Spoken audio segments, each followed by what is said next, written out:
All right, Jim. We are back. We have the finals. The finals, Jim. Are you excited for the finals? I can't wait. This is going to be an awesome matchup. These two guys are at the top of their game. I think it's safe to say these are the two guys that have taken the tournament by storm and deserve to be in the final. I mean, if you look at what Aivhan's done to get to this stage, coming second in his group, so he had to play a qualifier to get into the playoffs, probably feeling reasonably confident, and then gets drawn against Albin O'Shawn, the defending champion.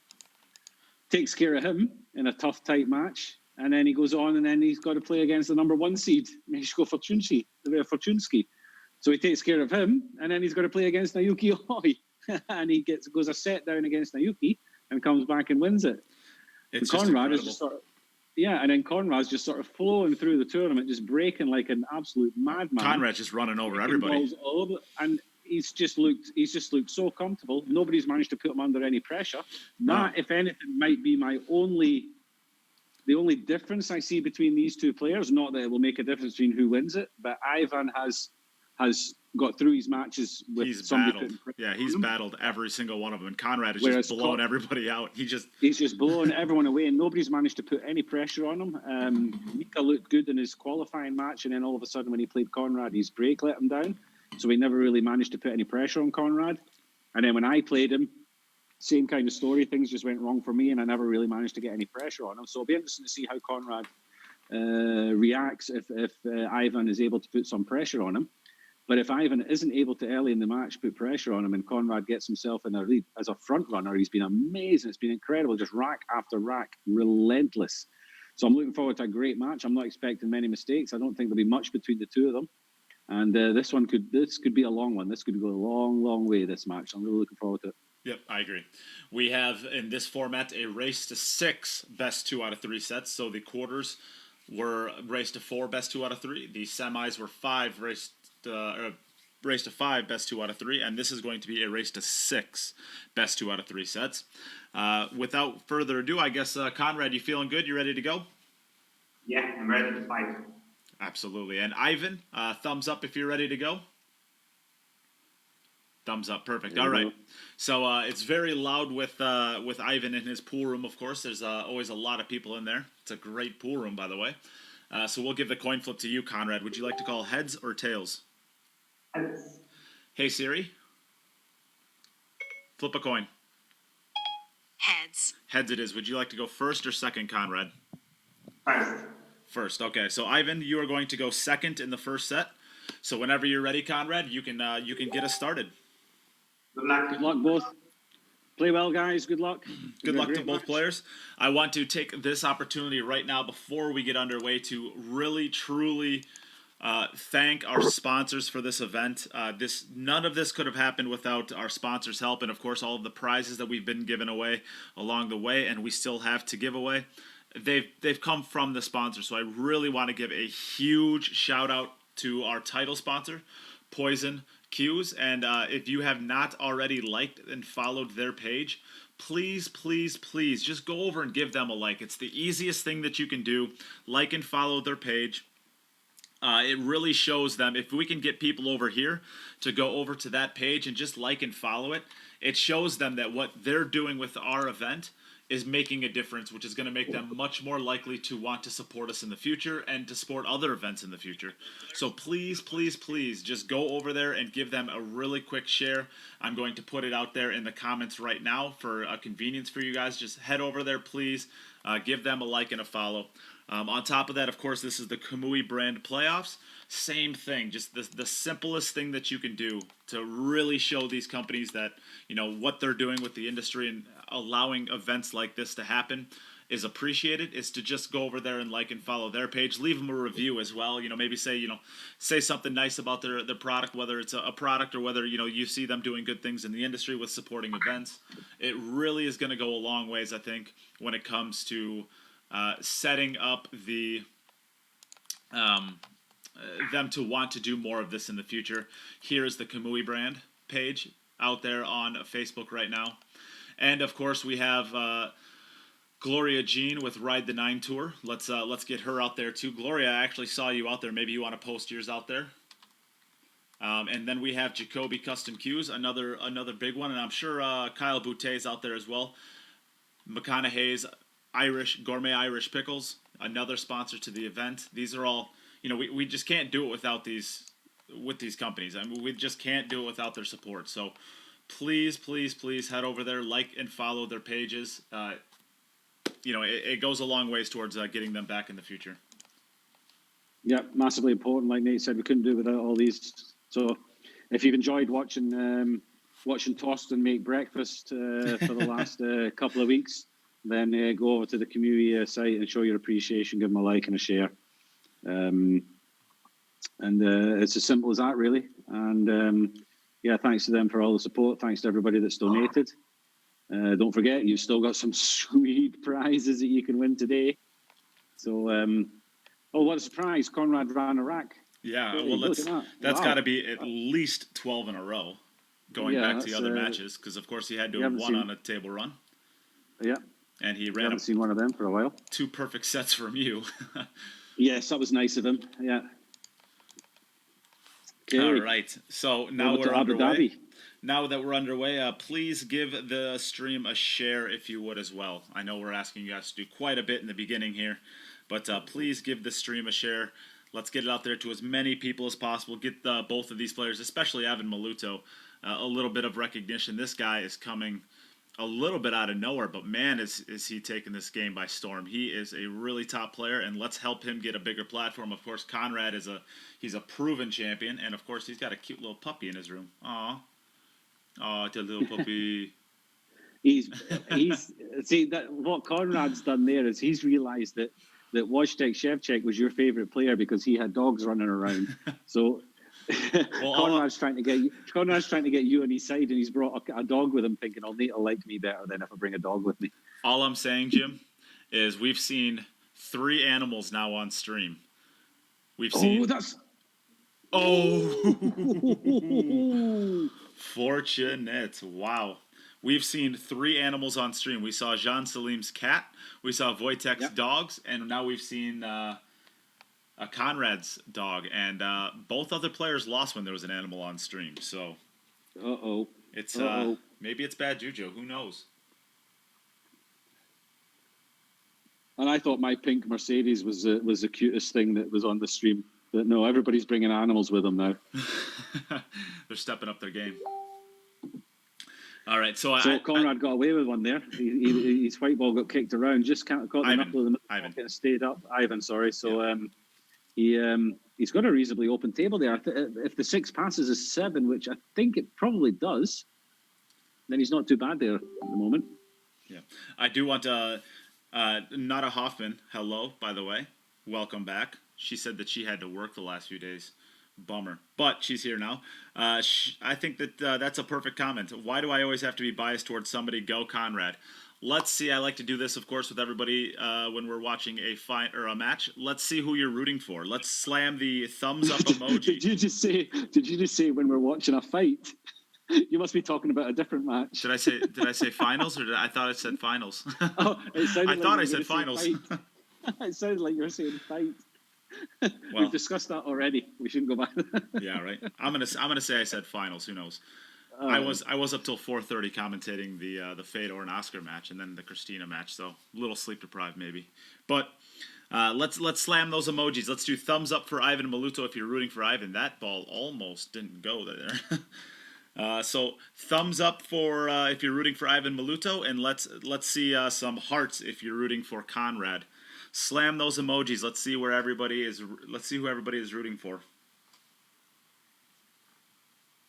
We got some thumbs up coming in right now. Yeah, I see some thumbs up. I'm going to have to. I actually. Lots I'm of thumbs completely up. I'm completely unbiased here, but the thumbs are getting smashed here. Wow, there are not a lot of hearts out there. There's not been a heart No, yet. I think there's a couple Konrad hearts. is having to. I think Konrad is having to press hearts himself just to get some out there. Yeah, right. Wow. Yeah. Well, I mean, I think I really don't mind, but I would say it's 6-1. Last VG10, I lost in the quarterfinals to the eventual winner.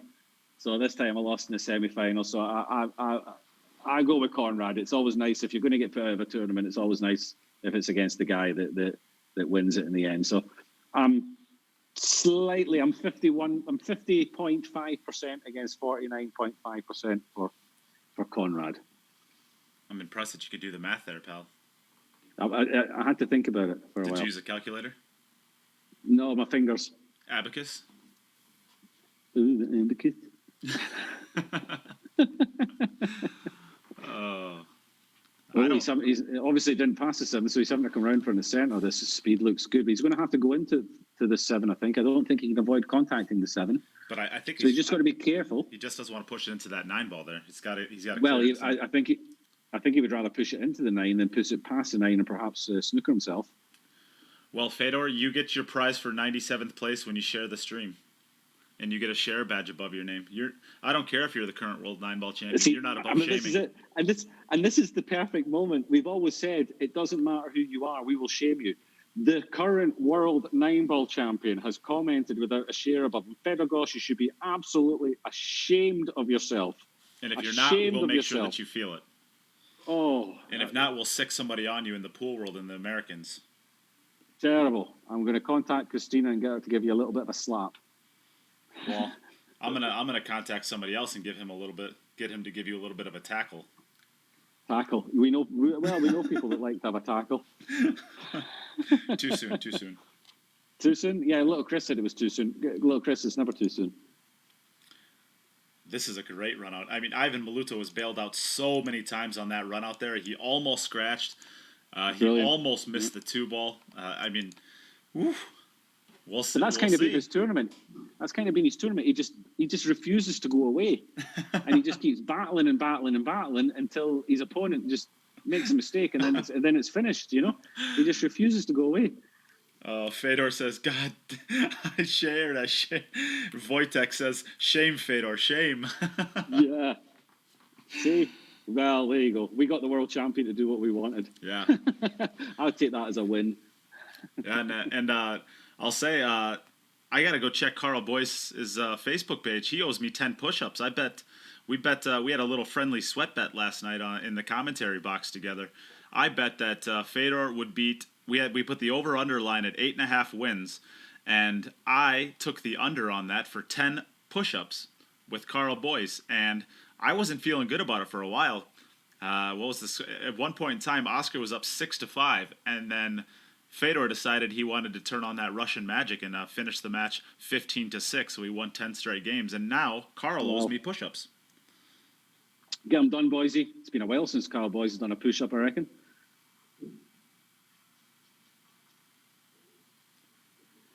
Yeah, he said he wasn't too worried about 10 push-ups, but if it would have been 20, he'd have probably been sweating it a little bit more. Listen, he doesn't know if he can do those. Trust me, if Carl Boyce has to do 10 push-ups, they'll come in 10 separate videos.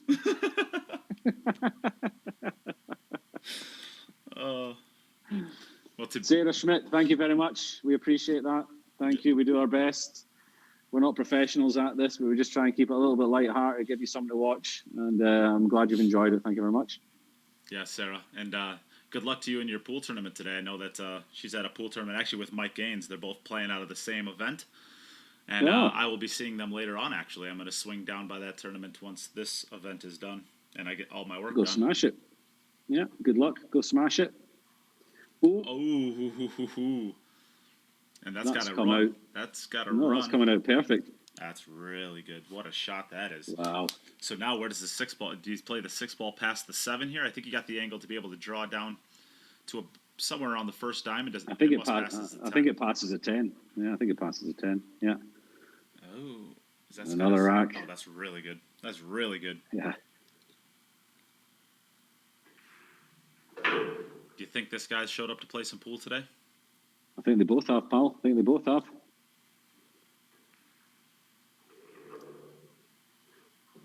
It's the prettiest sound in pool. A ball rattling around at the bottom of a pocket. I don't get to hear it very often, but it's still a nice sound. Boom. Konrad's just relentless. Relentless is a great way of putting it. Over to Aivhan we go for his next opportunity, trailing 2-1, but still being 1 break behind, so he's not trailing in the match unless he doesn't run out here. Yeah, his cue ball got kicked pretty ugly last time. It just avoided going into the left centre pocket. I mean, he hit the rack pretty well, but something came around and nudged him. So, see how he gets on here. Jason Podal, Nate, if you're coming to the Rock tonight, I might need some lessons. Well, I might be able to help out, but I only work for beer. Actually, I shouldn't even say that. Jason's a bad influence on me whenever we're around each other. That guy likes Jaeger. Jaeger. Ooh, Jaeger. I do like a Jägermeister. I did until I met Jason. Oh, it's like a little sweetie. Nice. Thank you, Eric Shout out Croft, to as Jan well. Van- Go ahead. Yeah, shout out to Jan van Leerup. Just joined us watching. How you doing, Jan? Probably the most improved player in the Netherlands the last year or so. Unfortunately, no tournaments, or he'd be making a name for himself at the moment. Seen him play a couple of money matches. I played against him in a doubles money match. He's playing great at the moment. Yeah. Was that the Go Customs one? Yeah. You guys got awesome, beat up on that one, right? Yeah, I blame my partner for that. Yeah, of course. Always. Of course. Yeah, it's never my fault. Well, why would it be? Yeah. Thanks, Eric Croft, for the nice words. And, of course, I always like to see share badges above people's names. Most of the people who are around quite often have them. We've got them conditioned quite well. Tamara Rademacher, Snoopy. How you doing, Tamara? Thanks for joining. I think she's probably won more Dutch championships than anybody in the Netherlands is Tamara. I think she's got about 150 different Dutch championships. It's crazy.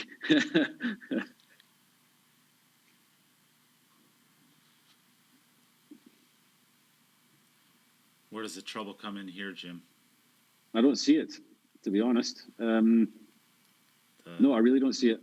Yeah. No, I think I would say the only thing that you want to do is you want to be able to get. It doesn't even really matter to get the cue ball off the rail here for the two. I mean, as far as cueing, you want it to be off the rail, but it doesn't hurt you if it's not. I think it's impossible to keep it on the rail with the angle he had. Yeah, Jay Lataputi, obviously, Jay, we could never forget you, Jay. Nope. VG10. Jay doesn't get any recognition until he has a share badge above his name. Well, you wouldn't let me Nobody finish. okay, sorry. Go ahead. You wouldn't let me finish. We don't forget you, Jay. But until you get a share above you, you'll be remembered for the wrong reasons rather than the right reasons.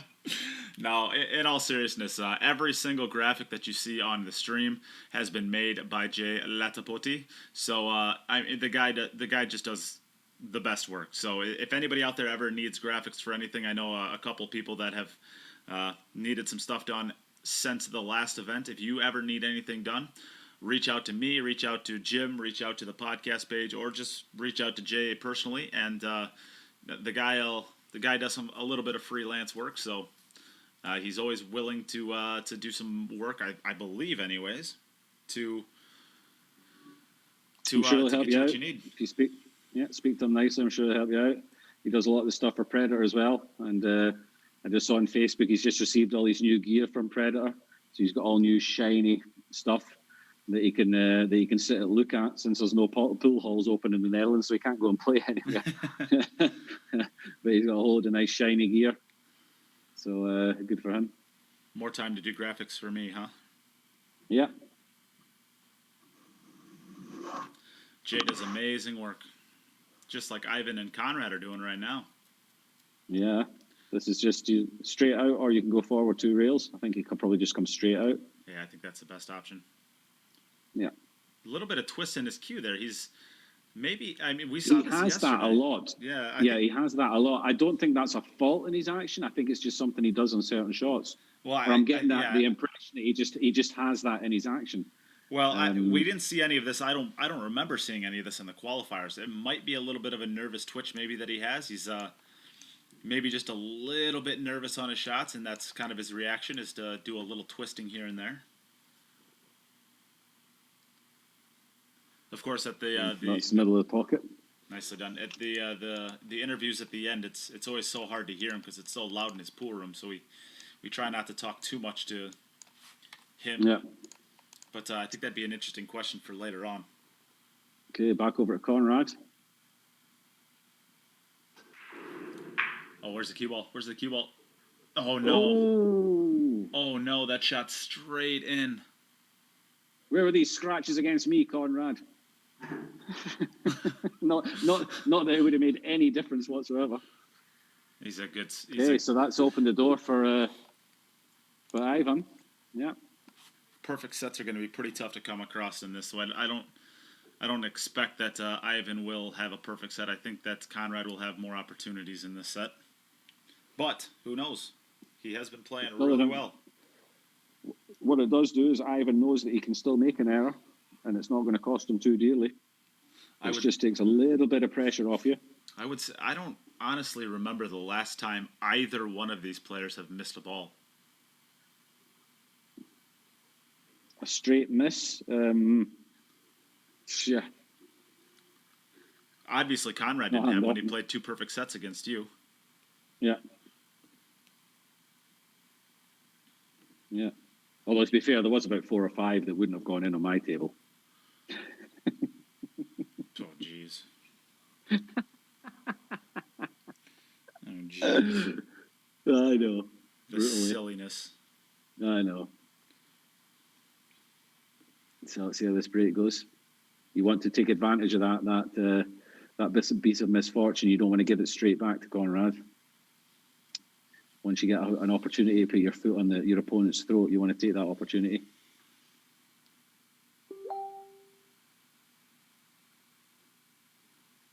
Maybe we shouldn't use references like that.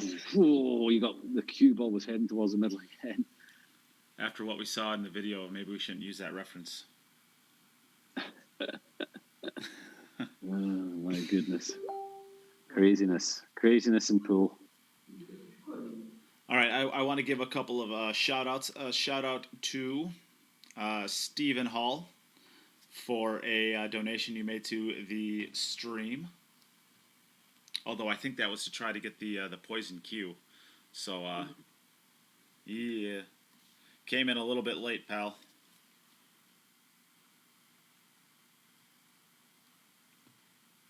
And of course, the donations to the stream are not just to show your appreciation for the stream. What they actually are is entries into raffles. And what are we giving away, Jim?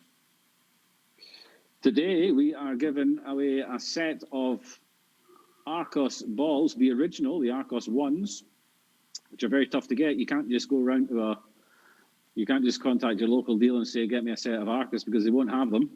You either are affiliated with Predator, or you played in a tournament where you managed to get a set, or you know somebody, and you're very fortunate, because these things are not up for grabs. So we got a set that we'll be giving away, and we've got 2 tuxedos, 2 of the Predator tuxedo cues, the black on white and the white on black. They will be given away tomorrow, I guess, as well. So for every $5 that you donate, you get 1 draw in the raffle. So if you were to donate $5, you get a draw for the balls. So the balls is a draw, or is it a highest bid? It is a draw. It's a draw. So for $5, you get a chance at the balls, and your $5 will also be used as 1 chance for one of the cues as well. If you put $10 in, you might win both cues and the balls. You know, how cool would that be for $10 to win about $2,600 worth of gear? I know Lil Chris would be. Plays. I know Lil Chris would be puking all over himself if that happened. And we will show that live on Facebook as well. That is correct. We will go live to watch Lil Chris puke all over himself. Yeah, and the one correction that I have for there was we're going to be going live on the 8th, not tomorrow for that, and that is because tomorrow my wife has me reserved for the whole day. She's earned it.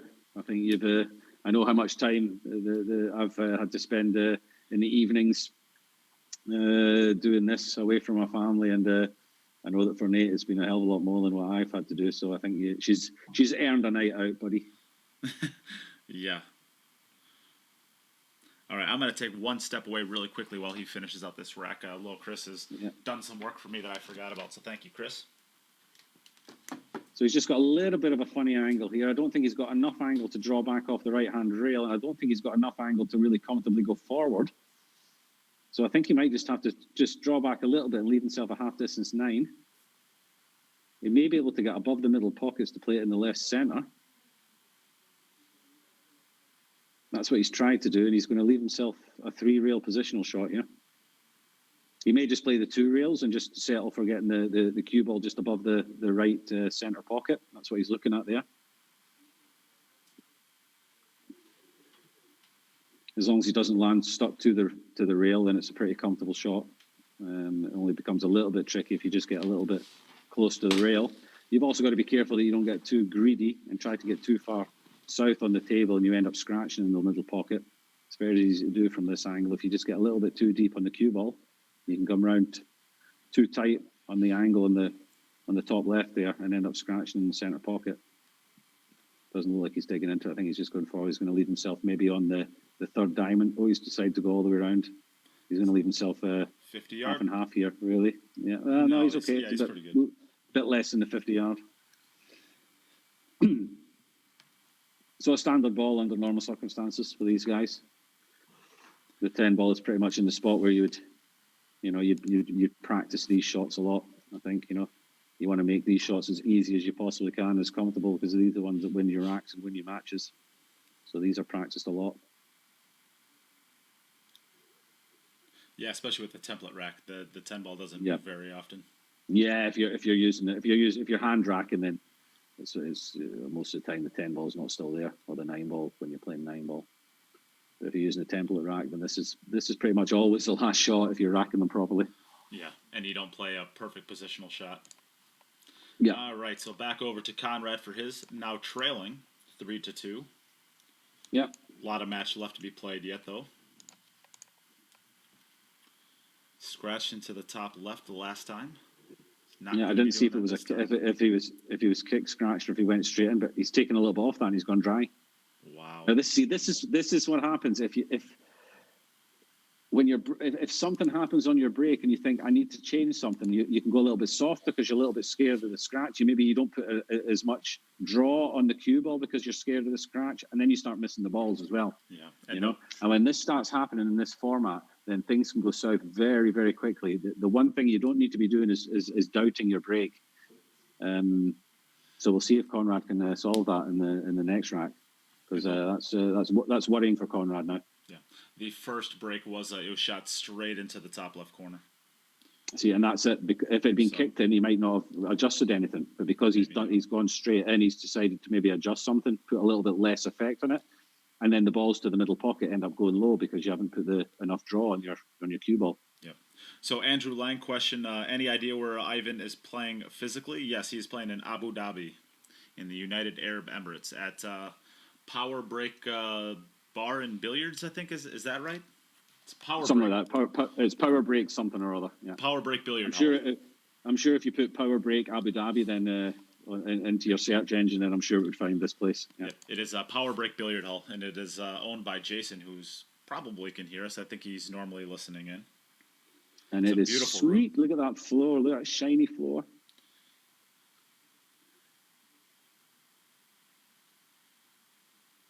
On the 5th floor, is it, or something like that? Yeah, the 5th floor. So you got a nice view over the city there as well, looking out the windows. Oh, he's scratched. Where's the cue ball? Oh, that's straight in. He's done exactly the same. He's done the same exact thing.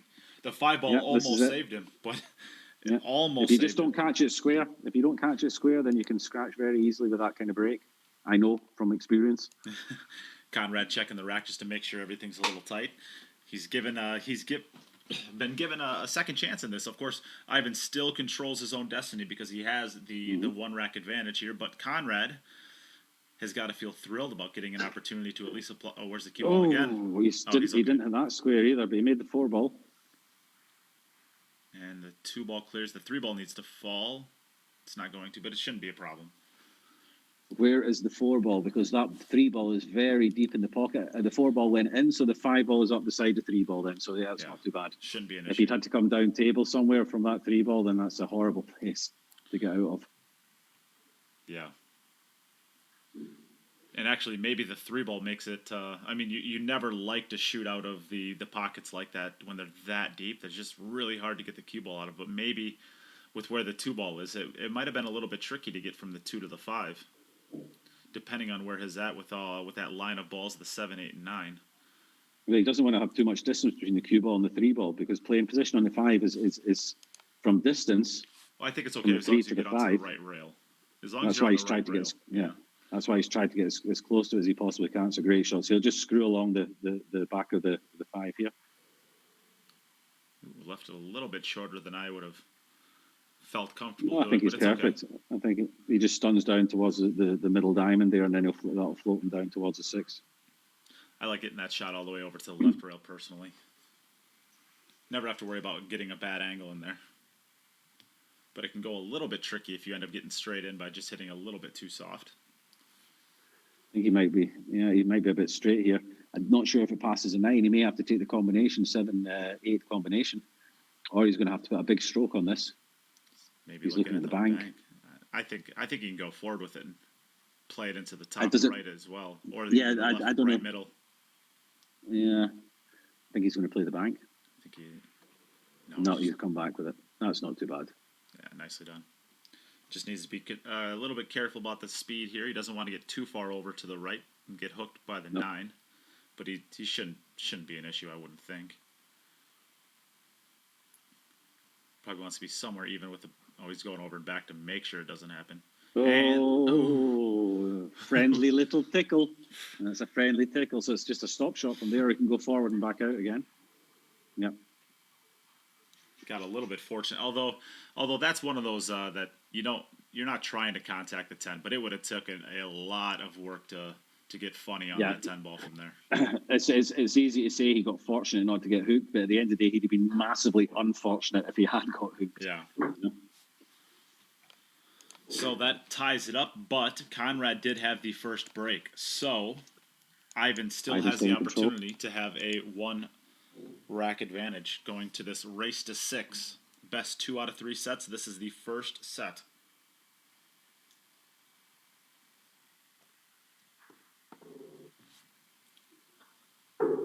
So we've got about, I'm guessing about 3 minutes pause in here. If don't worry, the screen hasn't frozen. From the front view, Aivhan, you can't tell that he's moving, but yeah. if you look on the right, you can see just a tiny little practice strokes. And if you don't see the people moving in the background, sometimes it's hard to tell he's moving at all. Jeszcze kawę? Nie, w ogóle.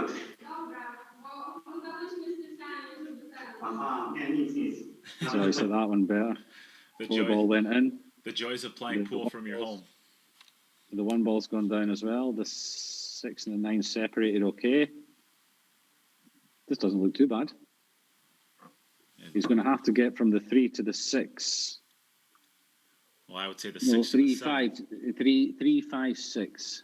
From the 5 to the 6. I would say the 6 to the 7 is a little bit more difficult than those. The 7 ball only passes, it looks like, to the bottom left pocket. Yeah, that's fine. It also goes into the center pocket. Oh, there, yeah, so the the right 2 ball will center. be moved. Yeah, that's right.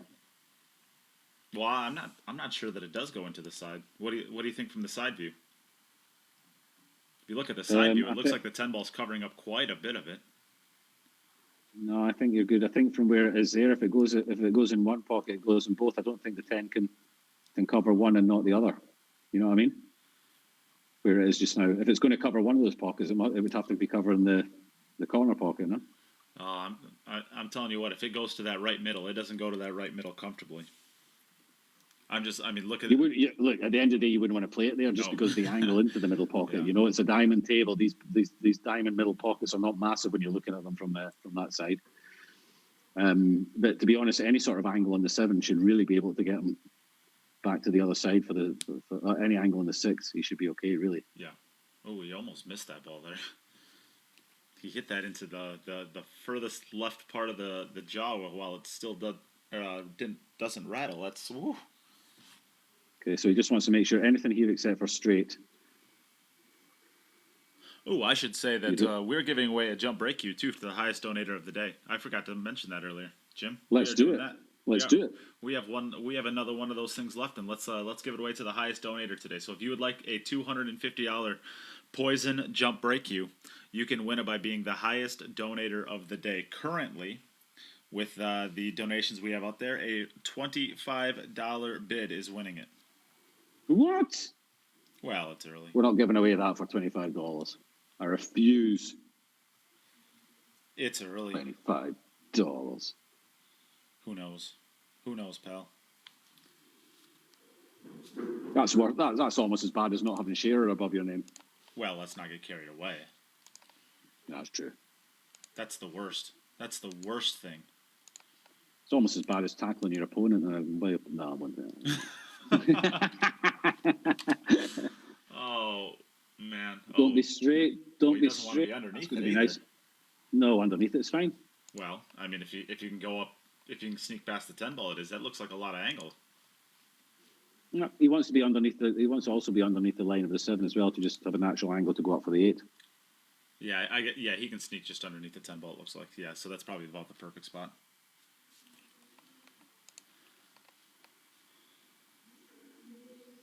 Bill Askin is calling me Jim Templar.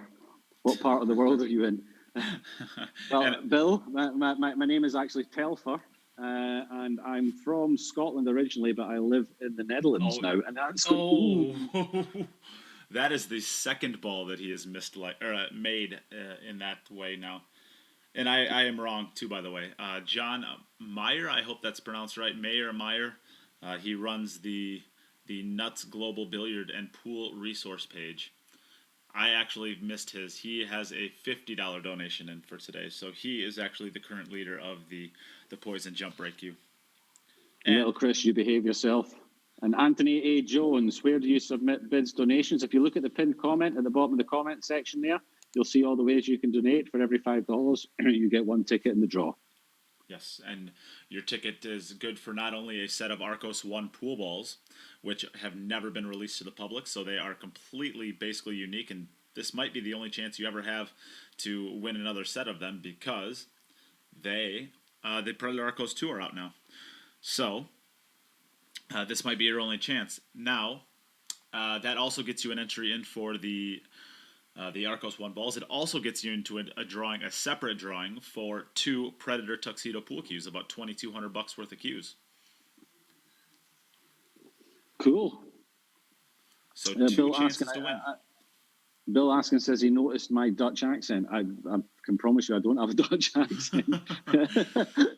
And Andrew Lang says I've got a really strong that Brooklyn ball's not accent. falling. That ball's not falling. We are back level after 4 racks each. Wow. I mean, he had gotten away with 2 of those already. Yeah. That didn't have to fall. And he almost got that one too to fall. That was really close. And now we're back to level up. So we are through rival. 5 innings, and it is 3-3. Correct, yeah. 3-3, 5 innings. Yeah, only 1 missed ball so far. That was from Aivhan. And Konrad's had a scratch, a dry break, and Ivan's had a scratch. I still can't believe after all this time that nobody recognized your voice, Darren. Oh, shut up, you idiot! You're like one of the most famous. You're one of the most famous Irishmen in the entire world, and people can't recognize your name or your voice. Yeah. It's crazy. All right. Yeah. To be fair,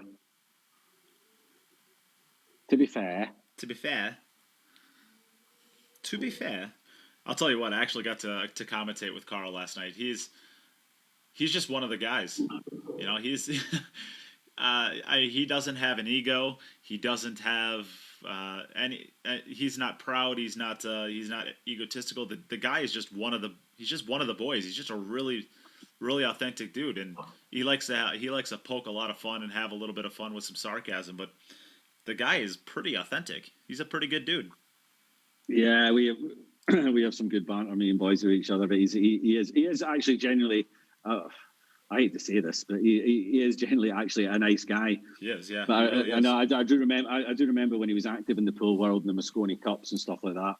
That he used to quite enjoy that he would rub some people up the wrong way on Facebook from the American side of it and stuff like that. Just for the sport. But it was just for the laugh and fun, and people would think he was arrogant. He's not actually really that arrogant. He was a confident player, and he's a confident guy, but he's actually all right. He's pretty sound as boys. He's not too bad. Yeah. So Anthony Jones. So your question was for the jump break queue. Just by making a donation, you're automatically entered into that. So by the time we do the drawing, so that'll be in a couple of days, you'll have plenty of time to get your donation in for that. But basically, what it is once we go live to do the donation, whoever has the largest donation just gets it for free. So we'll add it to your pack if you win something, and if not, we'll just send it to you. You just get a free $250 jump break you for your support to the stream. Whoever has the largest donation. Lil Chris has won. I don't know, Lil Chris. How many of these things do you think you've won? 4 or 5 at this point. The guy. He's hoping one day. He's hoping that one of the prizes we'll give away is actually a rack that he can put all these cues in. Yeah, exactly right. Because they're all just lying around on the floor at home. It's just a complete mess. I'll tell you what, everybody, you're gonna have to follow Lil Chris's Facebook page because he's giving all of these away for free once he reaches 75,000 subscribers, I think, on YouTube, and I think he's got, I don't know, maybe 60, 61, 62, something like that. So, Lil Chris, put your put the link to your YouTube page out there. You should give them back to us. We can do another event. Yeah, well, I think what he's actually doing is he's going to open up a billiard warehouse, and he's just buying himself stock of initial stuff. What's that Chinese game where you throw the sticks on the table and you've got to remove a stick without moving all the other sticks? What's that called again? Pickup sticks. Is it just pickup sticks? I thought it had a Chinese name or something. Well, that's basically what Chris's bedroom floor looks like. Yeah. with all our cues just lying around on it. Yeah, Ryan, you're late to the joke. I already made that one. He says he's opening up a new billiard store with everything he's won. Yeah, Ken Jones, he won the Jacoby in the first one too. Don't give Ken Jones any information. He's not even got a share of Andrew Buddy's name. Ken Jones, we're not telling you. Ignore that last comment. You're not allowed to know. Get a share badge. Ignore what last comment? What are you talking about? Andrew Lang Jenga. No, Jenga's with the bricks. Andrew Lang. Stops. Jenga's the power of bricks. No, he's got away with it again. Yeah, just won't go away, this guy. Just won't go away. I think he's going to have to run it all the way around. I don't think he's going to want to stop the I think he's got to come all the way around and run it in between the 9 and the 7. No, I think he goes underneath the centre pocket.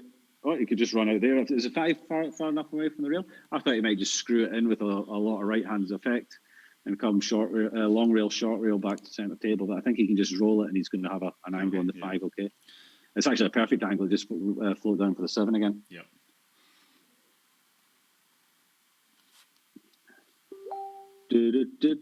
Exciting stuff. Yeah. Make sure to, Lil Chris just put his link out there. Make sure to go and follow his stuff. Did I just miss? Did Konrad just ran out? Didn't he? The score is 4-3 to Konrad. Yeah. Yep. It wouldn't be a VG. It wouldn't be a day at the VG10 without Nate making a mess of the scores.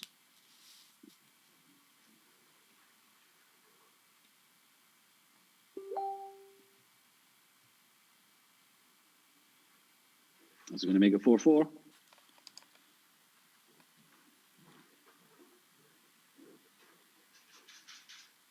What a match we have here. Not bad, not bad.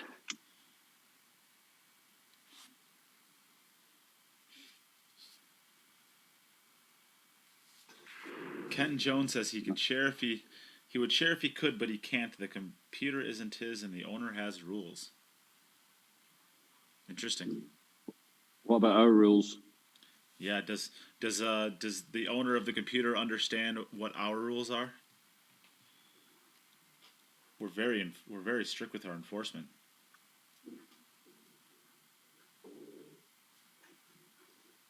Andrew Lang says he loves the groovy intro montage music from Little Chris.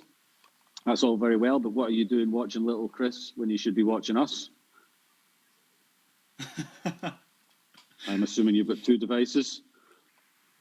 Well, I think he's just talking about prison. Is he in prison?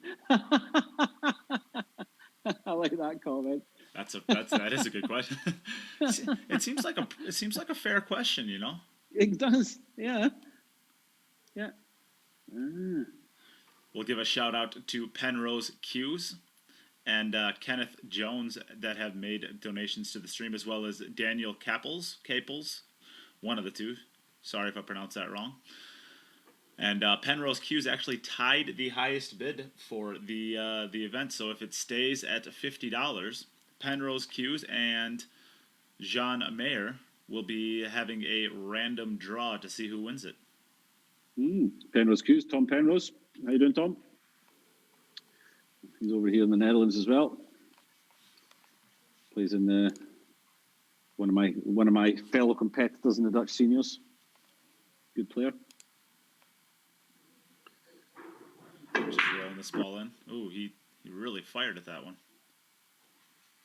He's got the same kind of situation as Aivhan had that's even thinner. That got really bad. Yeah, that got a little bit nasty, didn't it? Now, I'm not sure if he can draw this and catch the short rail first. He thinks he can avoid the scratch by going thin, which he has. Is it going to get there? Is it going to get there? Good enough at this It's point. kind of the same. Yeah. Well, the only thing is he's a left-hander, so he's going to be stretching for this, I think. Oh, no, he can get there quite comfortably. Yeah, I've never actually seen Konrad in quote-unquote real life. I don't know how tall he is.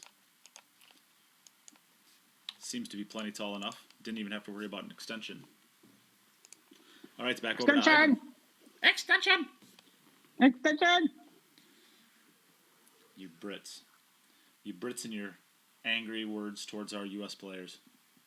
See what I did there? We don't have any angry words towards your US players. We love your US players. They keep dogging it and letting us win. Ouch. Coming from the guy who's won 1 in a row. Hey, we're closer to 10 in a row than you are. Well, I can't argue with that logic, but we're closer to 10 out of the last 11 than you are. No, you're not. Yeah, we are. That doesn't make any sense. Yeah, but you're also closer to 3 out of the last 4. Well, yeah. And you're not... yeah. I'm not having this conversation with you. You got lucky for a couple of years. I hope you guys kept it clean. So now it's back where it belongs, and it's going to stay there for a while. And it's all gone quiet over there. Na na na na na na na na na. Nicky Vandenberg. Nicky's picking up his cue again. He's getting a bit active. I think he missed it. So you never know. You might see him back in the blue shirt again one day. How many If times? he puts his mind to it. How many times have you seen, or how many different players has that song been sung for? I've heard it for Darren Appleton. I've heard it for Nicky Vandenberg and Jason Shaw. Well, it was originally sung for Nicky Vandenberg. Yeah, I knew that. How do I know that? Because it was me in 2010. Yeah, sure. It was in 2010, and then since then, it was actually first. It was for a Dutch dart player, Vincent van den Voort, Dutch dart player, who they started singing at the darts, I think, and the darts was just before the Moscone or something like that, and I'd heard it. So we started singing that at the Moscone Cup in 2010, and since then the song kind of stuck, and then just whoever's name kind of fitted it each year. So Jason Shaw fits, Darren Appleton fits. Maybe you've got other like Niels Fine, that doesn't fit. You can't sing Niels. Carl Boyce doesn't fit. Nick Kanamopoulos? No. No. Yeah. So I mean, if the name fits, then you basically get that song. Yeah. Cue it up, cue it up, cue There you it go. up. Does that work? Yeah, that works. Sweet. In the Cue It Up crowd we're going to have at the Moscone Cup next year, 40 tickets. I might have to order more, it sounds like, because I've been swarmed with messages in the last week saying that they want in on the Cue It Up section of the Moscone Cup. Are you going to be in on that, Jim, or are you going to abandon us? I'm going to sit with the winning team. I don't know why you can sit with me. Why would I sit with you lot? Why would I sit with all you losers? I'm going to sit with the winning team. Your words hurt, Jim. Your words hurt. My words hurt. You know what? I will definitely at some stage I'll come over and sit with you guys. Well, we'll keep an aisle. We'll keep an aisle open so that you can sit down and get trampled on when everybody wants to go get more beers. We'll have to see when the tickets come out. I don't think I'm assuming. I don't know for sure. But I don't think that Yeah, I don't think Matchroom even knows where the location is going to be just now. They have a deal with the Mandalay Bay, but if the Mandalay Bay turn around and say, well, you know what, we're not making any event planning for that far in advance due to the whole COVID thing, then they're kind of stuck. So until there's a venue, there'll be no tickets. So, yeah. Yeah.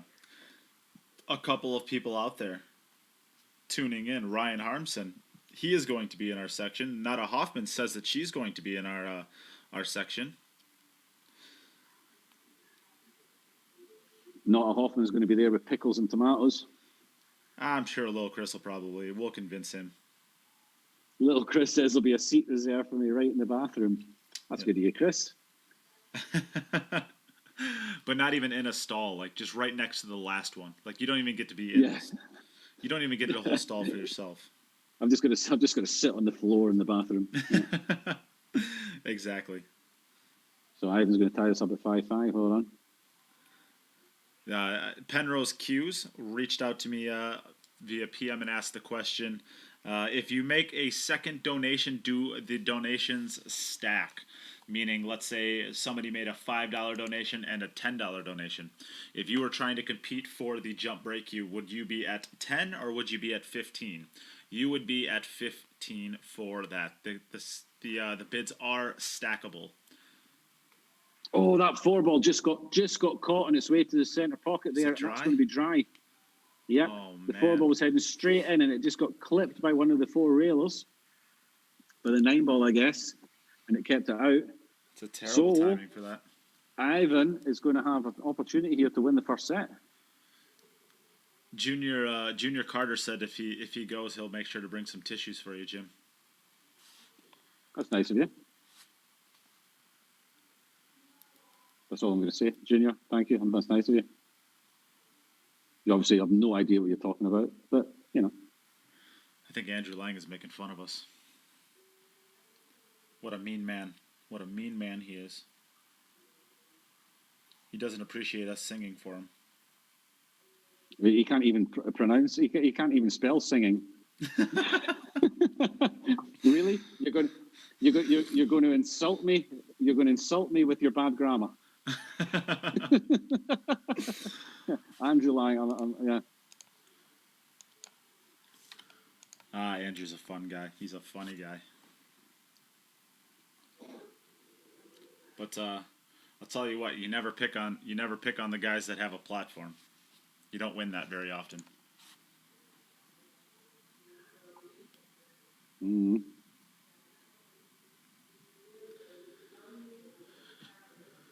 Lil Chris says, I'm smelling a sudden face-off for the...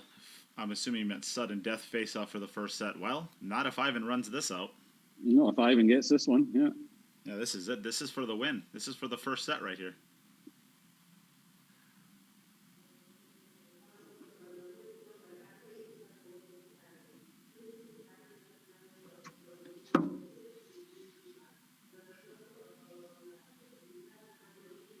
Where's the cube ball? Where's the cube? Oh, it got saved, I think.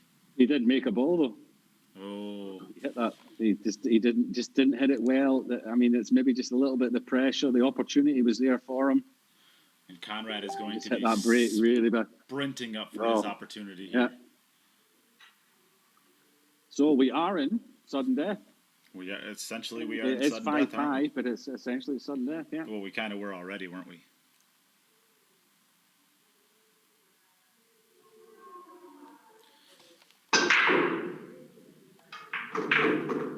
What a It's break. a break from Konrad. That's more like what we're used to from him.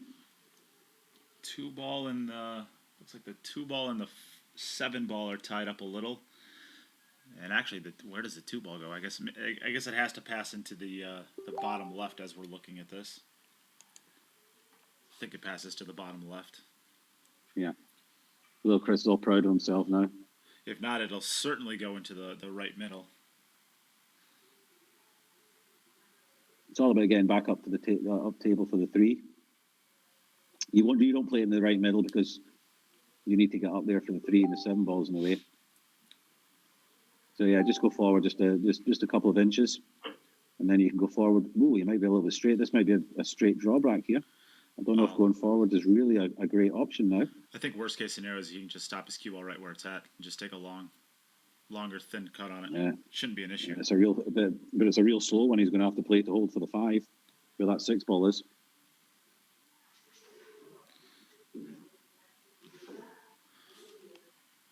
Going to go forward, try and stay on the right hand side of the 10 and back up again. Oh, that's going to be nowhere. Is it? Oh, he's okay. He's thin. It's thin like you said, but Yeah, that's it. How does it? I don't think he can hold underneath the 6, so he's going to have to come out. he can either This go. is going to take some thinking about. I think he He's can going to go need some thinking. a little bit of inside spin, gets him around 3 rails. I think if he wants to do that. Well, we have a new highest bidder for the jump break you. Jay Lataputi wants it. He is donating $100 to the stream to try to win that. Look Look at this! Wow! Look at this! Look at this coming out all peachy for the 5 ball. What a shot! How good did he hit that ball, Jim? I'd love to know if he played it that side. How good did he hit that ball? Wow, did he hit that good? So thank you to Jay, of course, making the graphics for this, as well as supporting it now. What a guy. What a great ambassador for the game of pool Jay is.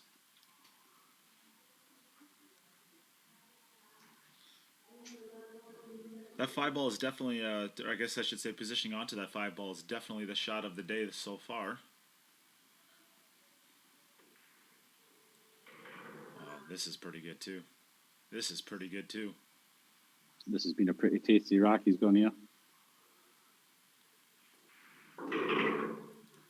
This is pretty good too. Wow.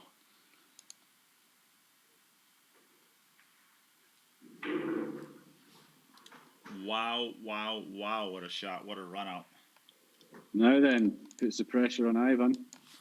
He needs to match this to continue this match, or I should say continue this set. In his previous break, he had the opportunity to win the set, and he came up dry. This is race to 6, best 2 out of 3 sets, so Aivhan broke the balls second.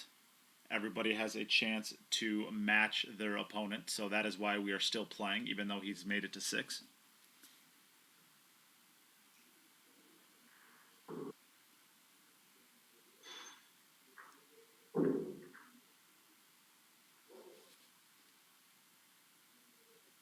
He's made the 4 ball.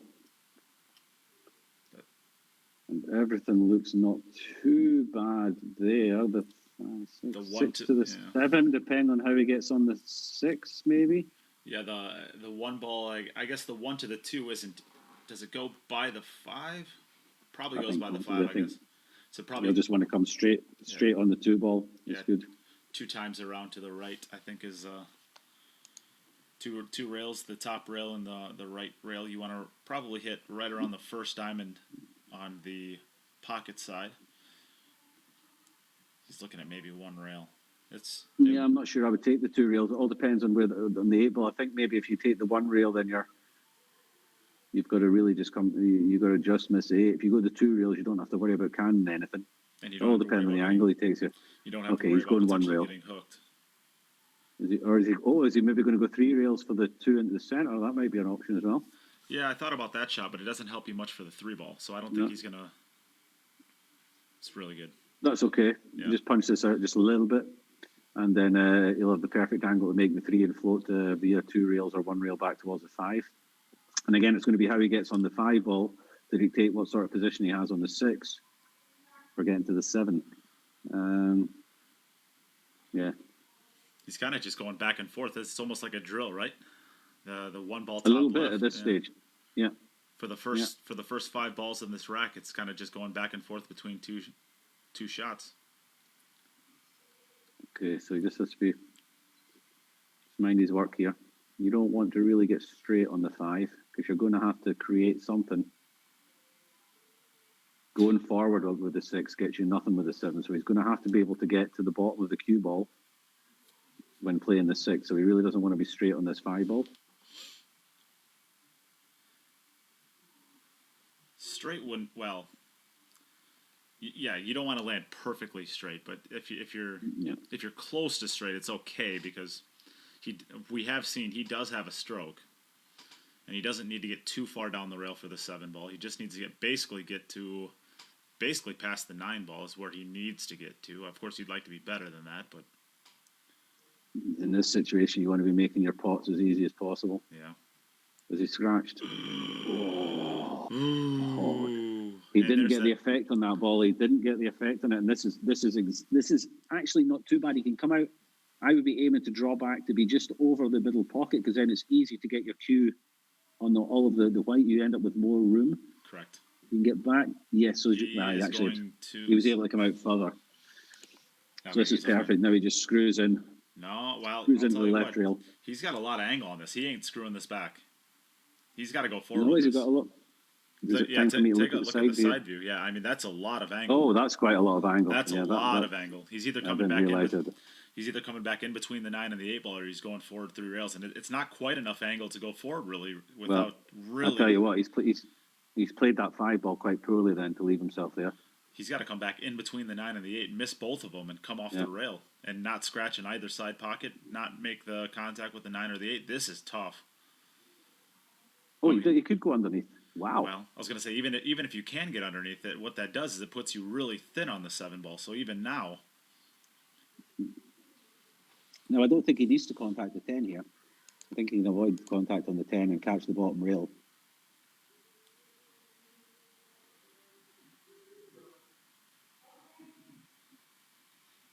He's at least given himself a real opportunity to get out from here.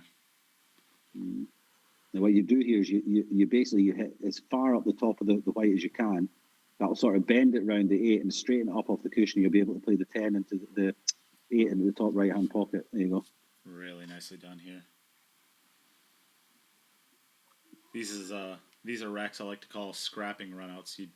You don't quite play the tightest cue ball, but you always give yourself just enough to be able to keep yourself in line.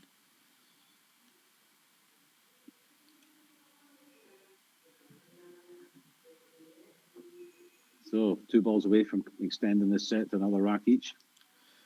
And Konrad is setting his balls up. He knows he's playing another rack this set. Yeah. Overhit that just a... No, it's perfect. No, he didn't. Perfect. Yeah, perfect.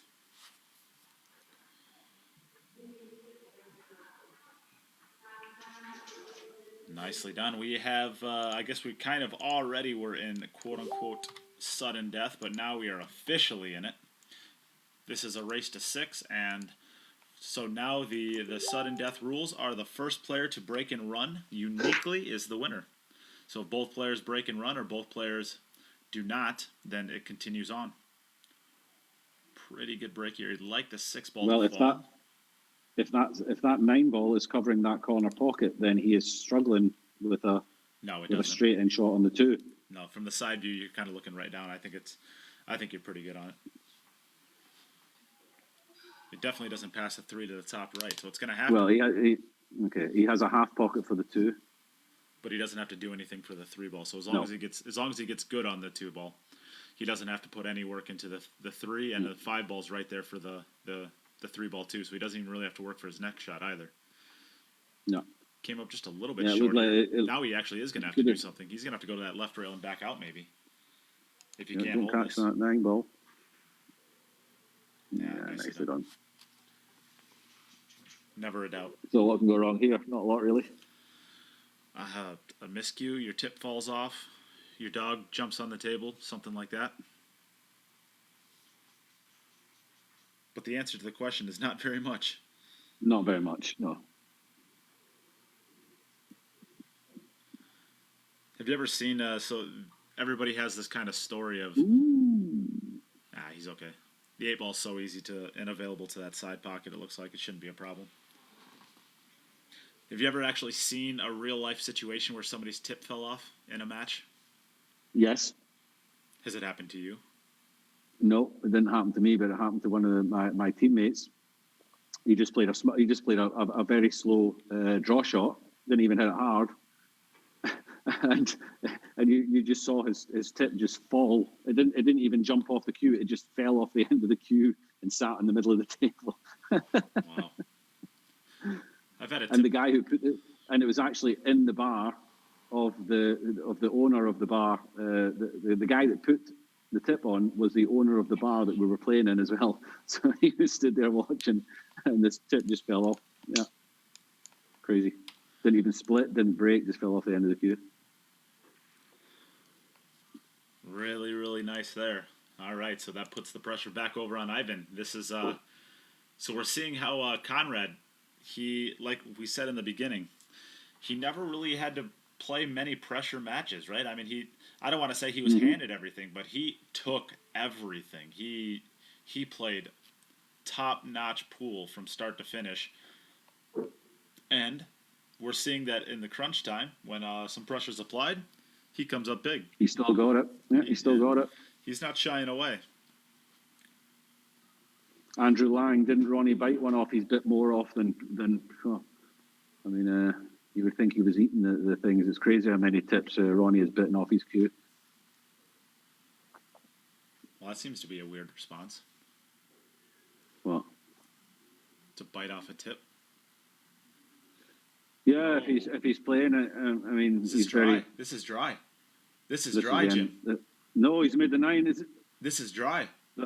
This is the end of the no, first set. that is an awful way to end the first set. Like you said, we And never. Konrad. Oh man, we never want to see a dry break cost somebody or a scratch cost somebody. We want to see it happen because you missed a ball. Yeah. That's man. It's, first set goes to Konrad Juszczyszyn. So, wow. Okay. Well, congratulations, Konrad. But of course, this is best 2 out of 3 sets, so there is still nothing wrong with this for Aivhan. He's lost his first set to Albin and won 2 straight. And if I'm not mistaken, I believe He lost his first to Naoki as well. I think he did to Naoki as well. So he's been in this situation before. He's not ready to shy away. But we are for about 3 minutes. We're going to take a break before we get into the second set. We're going to run a couple ads. You can use this, please, as an opportunity. Share the stream if you would. Also, if you would like to get a donation into the stream, you can. This is your last opportunity to get your entries in for this beautiful pair of tuxedo pool cues, Predator tuxedo pool cues. It's about $2,200 worth of cues.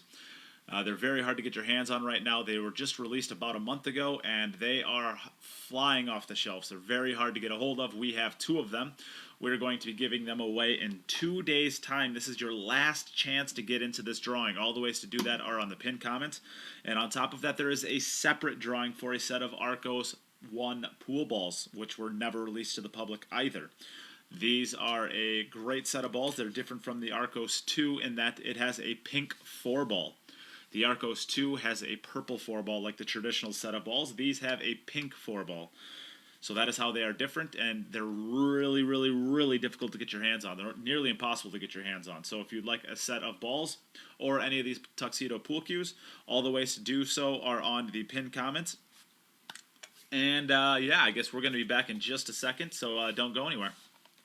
Share, share, share. Donate, donate, donate.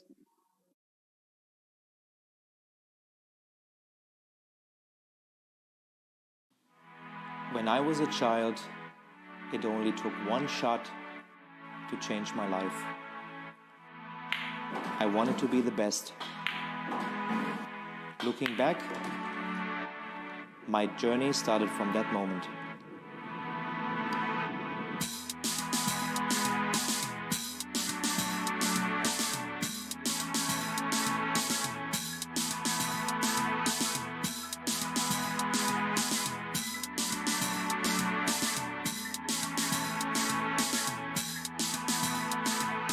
Realizing your true potential requires total devotion. You must be prepared technically, physically, mentally, and make sure they are in balance. Achieving excellence depends on how much and how well you prepare. It all comes down to dedication. Luck will not make you a champion. Steady training contributes to accuracy and consistency. Trust yourself and work hard until you can convince yourself to reach your best. Though the journey for victory is long and difficult, it tells you who you are and what you can do. Victory elevates you to the next level. A will to win influences younger generations, delivering passion to the world.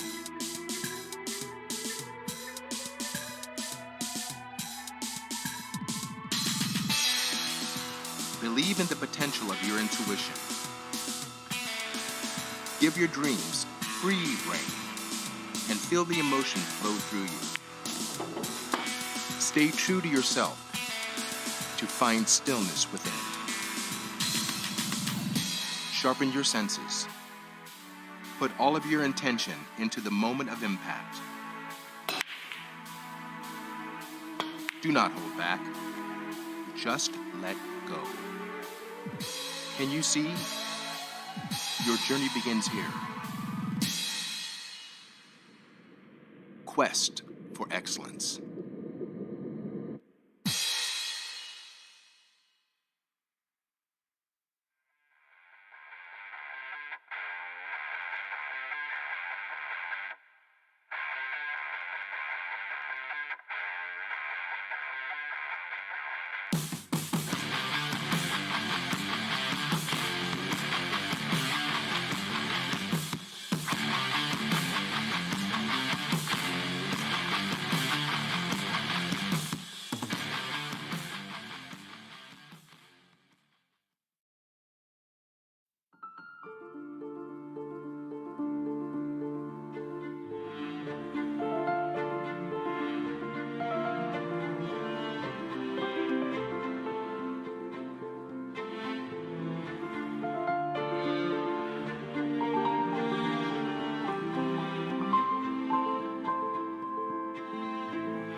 All right, Jim, we are back. We have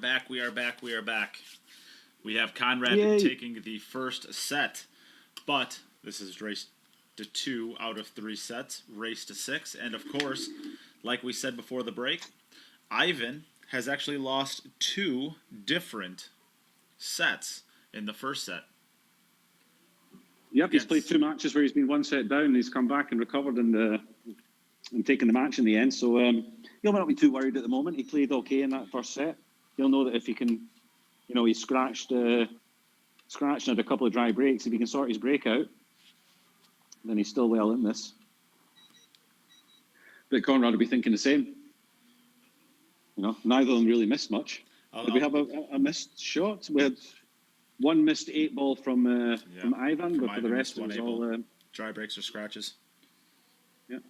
But they were the worst kind of scratches. They were the scratches that you're not bringing your cue ball back to the center and getting kicked in. They're shooting straight into the corner pockets. Yeah. So here we go with Aivhan. So I want to take a second here to give a couple shout-outs to some donations that have come in during the break. Thank you very much to, I'm going to just absolutely butcher this name. I am so sorry. Aliwia Zuprinska. Czuprynska. Suprinska. Easy for you to say. Not really. Not really well at all, I guess. And Mohammed Bashir, I can say that one. Mohammed is Mo is a huge supporter of the things that I do in the industry. He's one of the biggest reasons I'm actually able to do what I do in the industry. It's because of his generous support along the way. So thank you very much, Mo. And a great guy for pool in general. He really does a lot for a lot of the people in the industry that he believes in. Just an all around great guy. Yep. We need these kind of people around. And I will say thank you to Seth White as well on the Venmo side. Thank you very much, Seth. Another guy that does a lot to support what I do over here. Little Chris asking if does a set of Manscaped come with a set of balls? Chris, I would suggest that you provide your own balls. But I'm sure there's somebody around your area that will happily provide balls for you. For you and your Manscaped, if that's what you're into. And the last person I will give a cash app donation. Thank you very much to Ronald Richardson, another guy who has been doing a lot to support what we've been here. So thank you, Ronald, as well. And back. I'll take this opportunity to thank everybody throughout the tournament that's made any donations. We really appreciate it. I hope you're happy with all the prizes that you've won. I think we've had some pretty good, some pretty neat stuff that we've given away. Some nice cues, and at the end of this, or on the 8th, there's going to be a couple of fantastic Predator Tuxedo cues given away, and these things are not easy to come by, and they are sweet. They are very sweet. And speaking of great prizes given away, we did give away a $1,500 Jacoby Custom Q to Seth White, who made the donation, and he said that he actually received it today. Seth, what's your first impressions of it? I'm sure you haven't hit any balls with it yet, unless you have a table at home. Maybe you have a table at home. I'm not totally sure. But what's your initial thoughts of it? Let us know. I'd love to hear what Seth thinks about it, because Jacoby have very generously agreed to send me a couple of cues to try. They're sending me a Jacoby over with a black shaft. They asked what specs I wanted and the tip that I would like on it, and they're sending me the brake cue as well, the brake jump to try out. So I'm really looking forward to getting it and seeing what it plays like. I've never played with the Jacoby before, but I'm going to give it a go. I'm going to give it the time needed to see what it plays like, see if it's something for me. And apparently the brake jump cue is just amazing. I've heard people calling it a bit of a cheat cue, the jump part of it. And I need help with my jumping, so I've seen that. Well, I never play bad position, so I never need to jump. And people are too scared to snooker me. People are too scared to try and play safe against me in case I rugby tackle them. Yeah. Well. Apparently that's a thing now. So personal shout out from me to Jacoby. Thanks very much, Brandon and the team, and to Elliot Sanderson, who's sorting this out for me. If anyone's looking for any Jacoby gear in this area of the world, either get in touch with me. I can put you in touch with Elliot Sanderson, or get in touch with him directly, and he'll sort you out whatever you want. Many thanks to those guys. Or just come to me. I am too. Just kidding, of course. Yeah, okay, but you're not in my part of the world, so well, that wouldn't make much sense. Totally just kidding. So back to the action here. We have Aivhan Maluto running out of the first rack, and it appears Konrad is making short work of his first rack. Yep, he just wants to be on the correct side of the 8 ball here. I wouldn't be entirely surprised if he played position to play it into the top corner rather than the centre pocket. I think I would. But it's one of those ones where you can split. Yeah, that's what he's done, I think. I think you do, because is going forward? Is the middle pocket in the way going forward? I think that's what he's looking at. That's probably the worst place he could have come out there. Really, I mean, if he really, he's going to go for the centre pocket. Yeah, it makes more sense. He'll draw off the rail. To the right, yeah. Just don't be straight now. Yeah, Eric Croft, I do have a package for you here with a. I thought he missed that ball. That was a 4-railer, and he put so much in it to try and get down table that he actually overdid it. So he's got a little bit of a cutback here in the centre pocket. Yeah, I think throwing his Talm Pyro chalk onto the table there. I think you play it to the side here, but he's playing it straight in the side. Made it. No. Great shot. Well done. Did you could hear a sigh of relief coming out of Konrad right there. Yeah, I think he got way further down table than he expected he could really. I think with a 9 ball. A big. He took as much angle out. He got as much angle out of that 9 ball as he possibly could, because that 9 ball rattled about 4 times before dropping. So 1-1 here in the second set. Back over at Aivhan. Isn't it actually? It's like thinking back over the tournament. Of course, this is the finals. This is the very last match that started back. What did we start on? Or was it January? Was it the 10th that we started? The 11th, something like that. Oh my goodness! It's been a while, hasn't it? It's been a long while. What a break this is. I'm not entirely sure. Yeah, but yeah, it was the 12th. It's the 12th to the 19th. 12th to the 19th. Yeah, that's it. But if you go back, I think we can count on one hand how many balls have actually been fluked. And now that when you really think about it, I mean, of course, I'm watching every single shot, every single match, but I don't remember too many. I know that you had the one and Kelly had the one. And Kelly had one, yeah.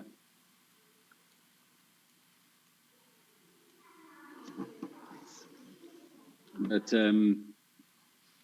that's it. These guys are good enough that you're not going to see a fluke very often because they don't miss very often.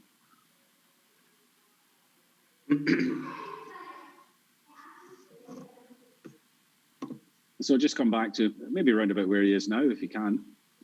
We would be fine for the 3-ball. Float down to the 7. He made the 4, 5, and 6 on the break. Okay, decided to go up and leave himself the other angle, the other side of the 3, which is fine as well. He come off the left-hand rail here. Float down. Don't be straight on the 7. Is all you're asking for here. Okay, decided not to take the rail. I think this is okay. I think he's just underneath the angle of it, so he can just sort of punch this in and maybe just float down to split the difference between the 10 ball and the rail. Would be perfect. Somewhere there. Yeah.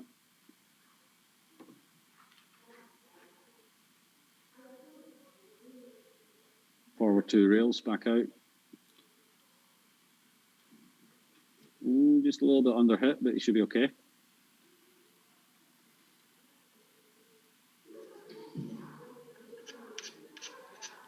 Just taking a little bit of extra time here. Being sure of it. See that pink glove. Does not want to miss a ball at this point.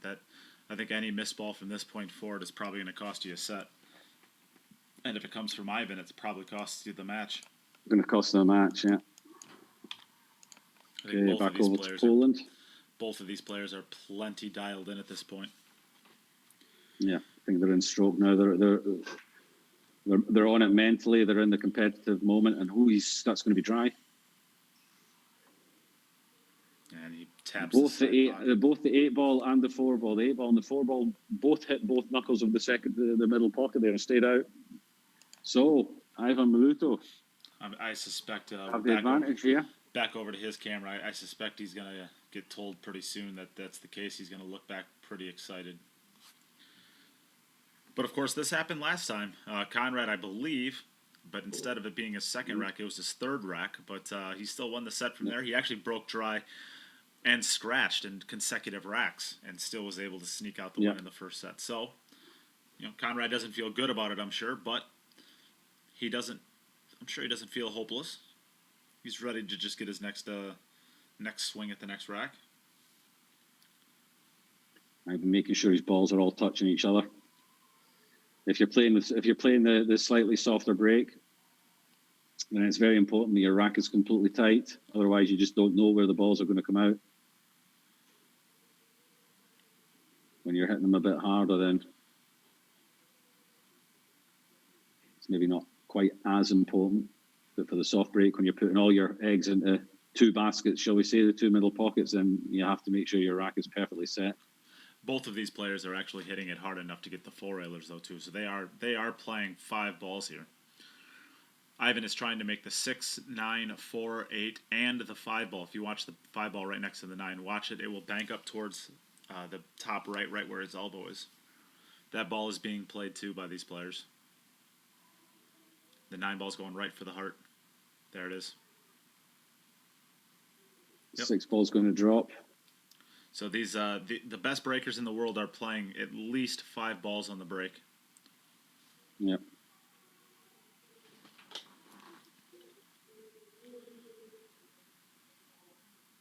So 1 to the 2 and then back up to the 3. 7 ball in its standard position really seems to be landing there on most racks.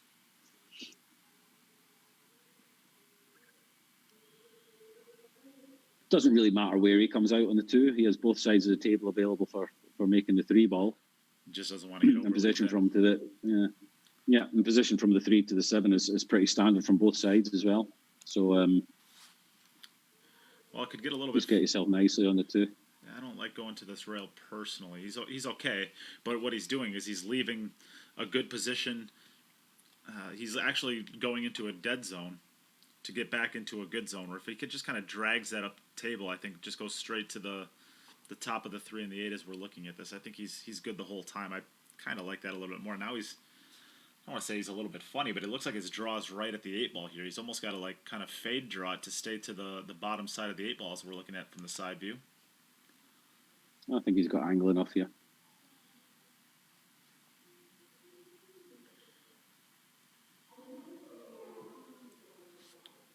And this will just be a straight high ball. Came up just a little bit short, yeah. I think maybe just a twist of inside spin, maybe just a tiny twist of it, just to lengthen it out comfortably past the 8 ball, but very, very little. Just basically getting it to the left of the 8 ball, wherever he thinks that's going to be on the cue ball. He wants to get underneath the line of the 7 here, because I don't think the 2 rails around the back of the 10 with the 9 there on that rail is not comfortable, I don't think. The 9 is pretty much where you'd want to contact to come perfect on the 8 ball. So yeah, he's making sure he gets underneath the line of the 7 here. That's going to be perfect. Well played. Yeah, really nicely done. Has a nice angle to be able to drift over just above, well, probably about right in between the second and third diamond. Just probably wants to come off about 1.5 feet, right around the side pocket, I would say, right? You think? I think he can come out anywhere there.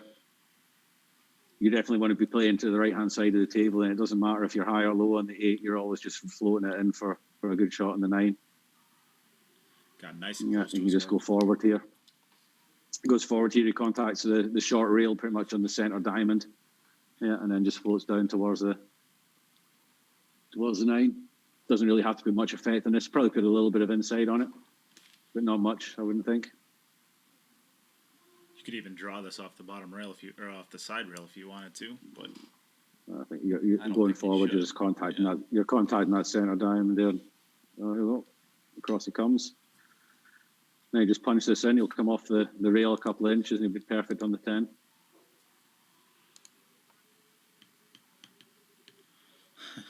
Andrew Lang has a comment on there. Jim, read that.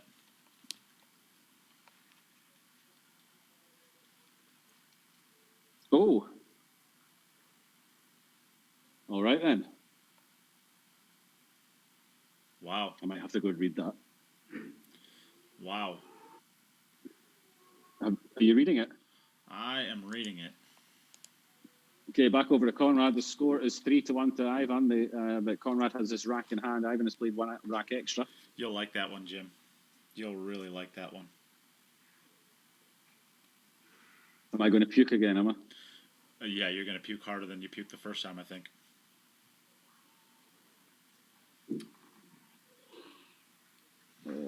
Yeah, that one would have that post right there would have never passed a PR test.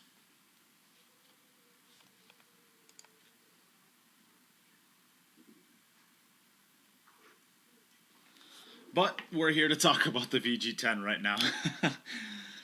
Not about that. That is wow.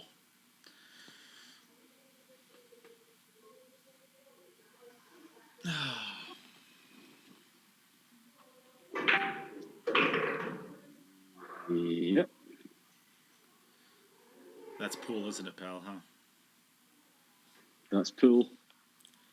Is that what's classed as owning it? Yeah, saying that it's a normal thing and that there's nothing to see here. Mm-hmm. Yeah, nothing to see here. This is all normal. Blah blah blah. Well, it's like I said, let the gamblers gamble and leave the professional stuff up to other people then, if that's normal. Yeah. But anyway, let's get back to this. This is more important. This is the positive side of pool, and this is what we're all here to see. I'm not going to spend any more time talking about Yeah. That. Yeah, just the rubbish. Okay. So a good shot there from Konrad, floated across nicely for the 7. I think the 8 ball goes into the centre, but I don't think they want to play it there. Nicely done. It's come, found the rail there to make sure he's, yeah, should be fine there. He can pop it out, or he can just draw. He could even go forward, I guess. But Konrad knows his table, whether or not he can force this and get it out into the centre table or not. Oh, it's got to go. Nicely done. That's okay. No, he's good there. He can either come just off 2 rails here. I was gonna say. I think he just contacts the rail above the centre pocket, and he's fine. Yeah, just a little bit of check of inside spin, not too much. Just. No, he's going outside, so he's going around the other side. He's going outside. Whoa. He's going 4 rails. And that was a strange decision. I think he was trying to come out the other side of the 10 there. He just didn't get deep enough into it. Yeah, I think that's a shot. It's not a. Well, I don't even know. He's cutting it over to this pocket. I think this is a good view for it. Look, at the end of the day, he's made it. It seems a bit. Yeah. He's made it. It was unnecessary, I think. But at the end of the day, the spot where he was playing from, he's still 95% or better to make that 10 ball. Yeah, a player of his ability. It looks strange, of course, but he just, if you're as good as Konrad, you're just not going to miss that shot. No.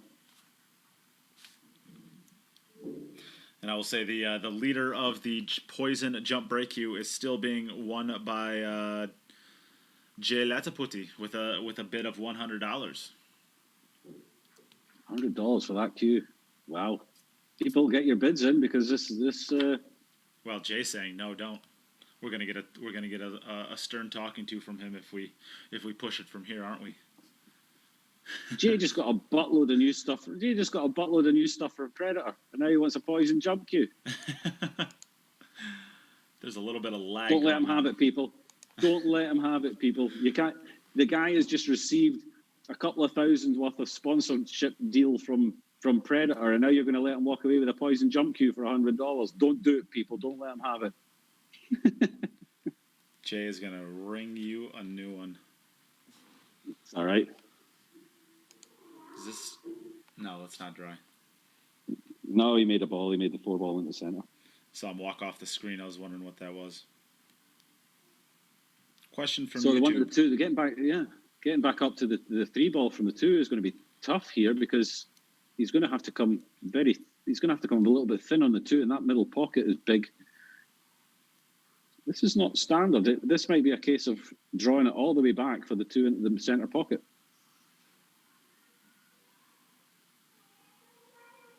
So there's a question out there. Frowny the Game Cat on YouTube. Can we donate to the stream? Well, you can donate to the stream, but we don't like to call them donations. We like to call them raffle entries, because we're not afraid of the R word. And basically, if you donate to the stream, you get entries into a raffle. And what can you win for the raffle? Well, you can win in all of your donations go into 2 separate drawings. One is for a set of Arcos 1 pool balls, which were never released to the public. They're nearly impossible to get unless you have a connection through Predator or through the tournament directors. You could also, and I guess to say the difference between the Arcos 1 and the Arcos 2, the Arcos 1 have a pink 4 ball, and the Arcos 2 have a purple 4 ball. So you would be unique in a sense that you have a set of balls that nobody else basically in the world has. On top of that, we are also giving away 2 Predator Tuxedo pool cues in a separate drawing. So all donations that come in today are for both of those drawings. And if you would like to donate a little bit more, Mr. J. Lataputi doesn't probably want to win that jump break cue, right? I mean, he would rather it go to somebody else, according to Jim anyways. So yes, all of the ways to donate are on the pinned comment on Facebook and on YouTube. And then you will get your entries into raffles.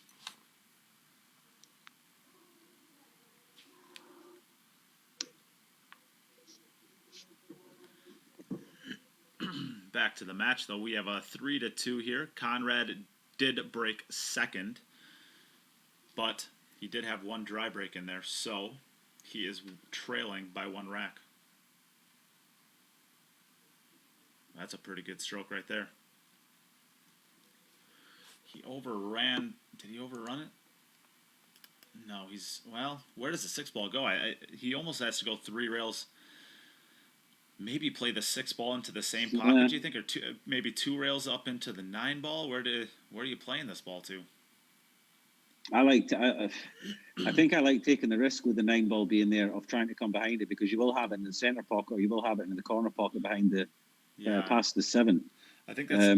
You could also get that side of it as well is fine. Yeah, it looks like it goes to the bottom left. Yeah, I don't like the top left as much as I like coming around 3 rails. I think, personally, I think it's easier to get a shot off of playing below it and playing into the bottom left. He's not going to get there. Needs to go. I'm not sure if he's got that. And that's what I was going to say. You probably have a bigger window to hit by going this way, but the shot is always going to be tough. And I think if you run that all the way around, I think the combination. I don't think he has it. Yeah, I don't think he does either. I think he might have to bank that up past the 9. And I'm not. The difference between having the bank and I think he thinks he can make it. He must have it. He thinks he can. I was going to say the difference between having the shot available and the bank available is very, very, very, very little.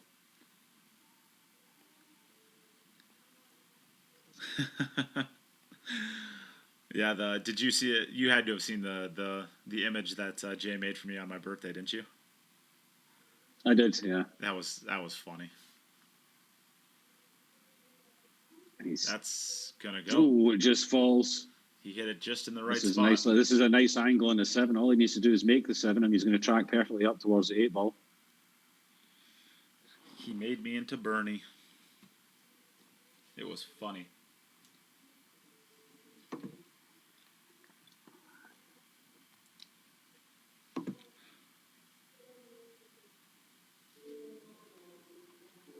I feel like I need to. I feel like I want to monitor that post and just see what. Oh, we're not even going to talk about it, Jim. We're not going to talk about it. I'm reading through some of the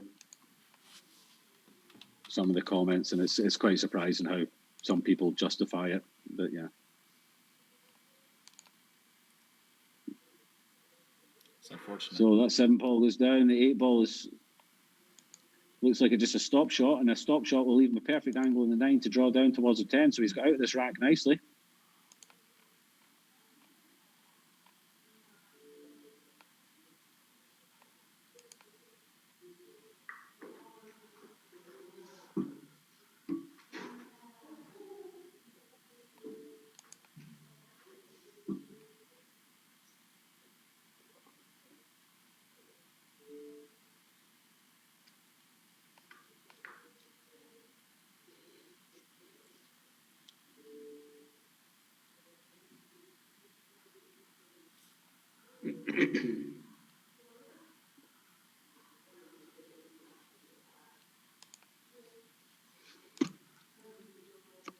Oh, 3-railed that 9 ball in there. Yeah, they've both been 3-4 railing a few balls. Nicely done there. He made his way out of a pretty good rack there.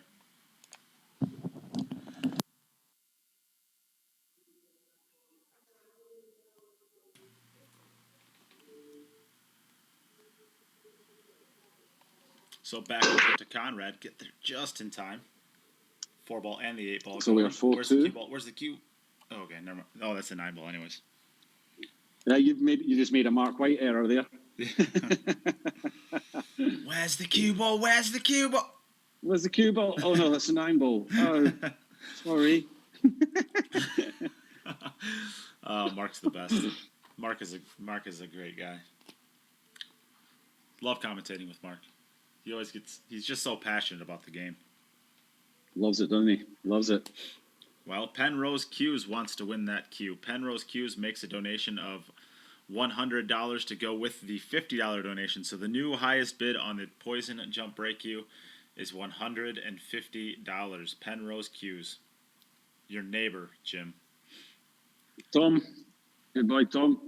Good luck with that. And actually, the fun part about what he does is if I'm not mistaken, I mean, I don't know if he'll do it with this one, but with all the stuff he's won in the past, he's actually raffled it off and gave the proceeds to different streaming companies in Europe. I think the last one he did maybe was Orange Forks. Orange Fox is also a Dutch streaming company. Jimmy Warong and the guys. Shout out to them, anyone who's watching. Jimmy Warong, Kev Dykstra. Who else is there? Pascal Smith. Graham Hickman. Guys do a good job. They the matches I had against Niels was Orange Fox that streamed it, and a couple of money matches that I played. So yeah, they're not as good as us. No, but they're still pretty good. No way. Yeah, they watch this to learn from us. Yeah, of course. Diane asks the questions, how do we bid on the jump break queue? Well, all of the ways to donate are on the pinned comments. So theoretically, yes, of course, Penrose Q's has, Tom Penrose has the $150 bid right now. But even if he were to not win that queue, what he would get is 30 entries into the drawing for the Tuxedo pool cues and the Predator Arcos 1 pool balls as well. So even I do want to emphasize that even if you don't win the jump break queue, you still get all of those entries, which lots of people have won in the past. I believe actually Eric Croft, the case that he won, just for an example, he was trying to win one of these jump break queues, didn't win it, but he won a pool cue case out of it. That's a lot of entries still that you get into. Look at this break. Ball's just hanging over the pockets. Pretty good. That's nice. That's pretty much what you want to see when your balls stop moving. This is pretty. Just got a message from Tom. Actually, he just texted me to say that he's thinking about giving it away again if he wins it. So yeah. Yeah, that's a pretty normal thing for him. Yeah, pretty classy. I'm rooting for somebody to beat him though. I don't want to have to ship it overseas. Yeah, I know. I kind of want Tom to win it, but I also want somebody else to win it because it means they've donated more. Yeah, I mean, well, I don't even care. It means I don't have to ship overseas. No, I'm just kidding. I'm happy to do so. That's true. I'm very happy to do so. Many streamers actually don't. They refuse to ship overseas unless you pay for the extra shipping, and yeah, I'm not one of them. I would say that if you participate in the raffles or you participate in getting one of the packages that we do, I offer that up knowing that that's one of the opportunities or the options that would be available, and happy to do it. Yes, we also have. Yeah, we probably should, shouldn't we? We should talk about the women's VG9 event. Jim, you given me confirmation you're going to be a part of that a little bit. We're going to do a proper event for the ladies. Sexy pool. Yes, looking forward to it. It's time to get the ladies out here and let everybody see what they can do. I mean, we've had Kelly's been involved in our VG10s. Everybody knows what Kelly can do in a pool table. And we got some other great names from the women's game are going to join us for the VG9. Same kind of idea, but they will be playing 9-ball. And it will be starting with 16 ladies from all around the world, battling it out. And we will be bringing all the action to you guys. And I'll say this, Nice. I have the sign-up list, obviously. There are a few open spots remaining for that, but there is almost zero representation from women pool players in the U.S. We have one U.S. women's player. Let me guess, Jennifer. It is not Jennifer. Oh. So, I don't want to say I'm disappointed. Because it's almost expected. I mean, we only had we counted it up, and I think there was only 5 U.S. competitors in this tournament. It just seems like the U.S. players, maybe they're. Oh, that's not going to go. That's not going to go. Oh, wow! And he missed that by a long way. I'm not sure if that's a kick or if he hit it badly. I mean, his position on the 7 is good, so I find it difficult to believe that it's a kick. Normally, he would fall really short. No, I just watched the replay of it. I think that was a kick. I think he got a kick. Wow, it's a horrible time to get it. He's 2 racks away from level in this match, and that brings this set back technically to level. This is Konrad's rack in hand, and it's 4-3 for Aivhan. Oh, what a terrible time to get a skid if that's what happened. That's a very unfortunate time, and look at this That's break. a 9-ball. I'm doing it as well. Okay, so the 3-9 is going to be a Where's the combination. cue ball? Where's the cue? There it is. There it is. So the one's in the centre of the table, easy position on the 2. He'll have the combination 3-9. He doesn't need to worry about that. Sometimes with that kind of combination, the 3 ball can follow the 9 in. He doesn't really have to worry about that because the 5 ball is also hanging over the other corner pocket. So this is a pretty good rack for Konrad to level the set.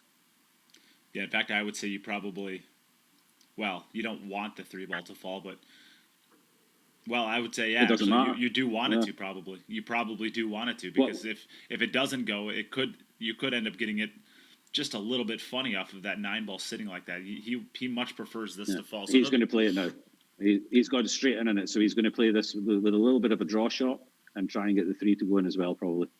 Yeah, I think he's hitting just on the right side of the 9 ball. Oh, he just completely into the face of it. Yeah. So the problem with that shot is sometimes depending on where, let's say, for example, that the 10 ball was the next ball, then you've always got to be aware that, if I make both balls, can I get position on the 10? If I don't make both, but where can I put the white where it doesn't really matter? If I make it or don't, I'm still going to have position on whichever ball is left over. But with the 5 ball hanging over the pocket, it really didn't matter. That's short. Oh, no, he's got the 7 there, sorry. Yeah, he's got the 7. It's fine. Yeah. But he's a little straight. He's got to A play little the straight, 8 ball. maybe. He's got to play the 8 in the top left, I believe. I'm saying he's going to screw back around 2 reels here. Wow. Wah. He does like to let out that stroke. We've seen that several times in this competition now. Just a little bit funny here. He's got to dig into the cue ball. He's going to have to elevate quite a bit here and get his cue ball, or get his tip into the center to the low on the cue ball to dig over to the right side of the 10. Playing nicely. No This is going to level up at 4-4. We are getting to crunch time here. That what we believe was a kick or a skid for Aivhan has become very crucial now. Well, Jason has the ability to hear us, and he can turn his volume on if he would like to. Jason, let us know. Do you think that was a skid or was that just a missed shot?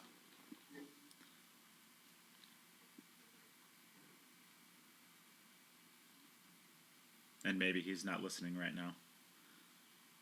Of course, he's got a pool room to manage. Although, I'll tell you what, for a Saturday, this place looks pretty empty, doesn't it?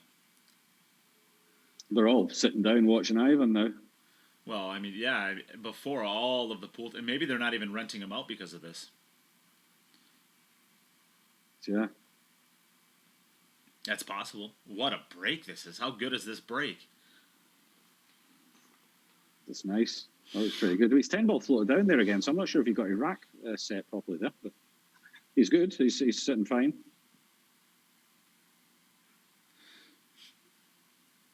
Yes, Jason said it was a kick, so it did skid on him. That's a bummer. It's you never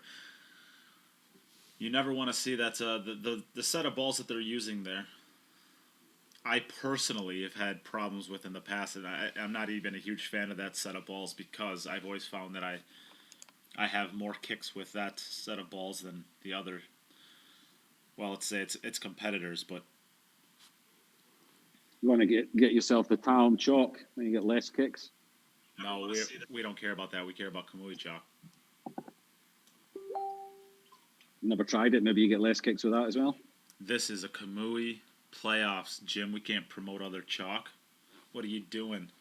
You're going to get me in trouble. Sorry. Mika did. Have some. Well, he might have a vested interest in that one. I'm not sure. Hey, if it's good enough for Mika. I've thoroughly enjoyed watching Torsten Holman making his breakfast every evening. Been good fun. That actually is a really great advertisement. It makes me actually want to do not something bad, with my life. Mm-hmm. Turns out I don't, but sometimes I think I do. Andrew Lang. Don't mean to set off a huge debate here, but I don't really understand the separation of the sexes in pool into separate divisions. Whoa, that's a discussion that could go on for a long time. Well, let me jump in because there is a big difference between this, and of course, if there is an advantage, I can kind of squash this one really quickly, so we don't have to jump into it. If there is a difference in the sexes, I think most people would say it's with the break, right? The women, generally speaking, cannot break the balls quite as hard as the men. And when you have a format like this where everything is the break, I mean, at this point in time, you can't get to this level in the tournament if you're not breaking the balls well.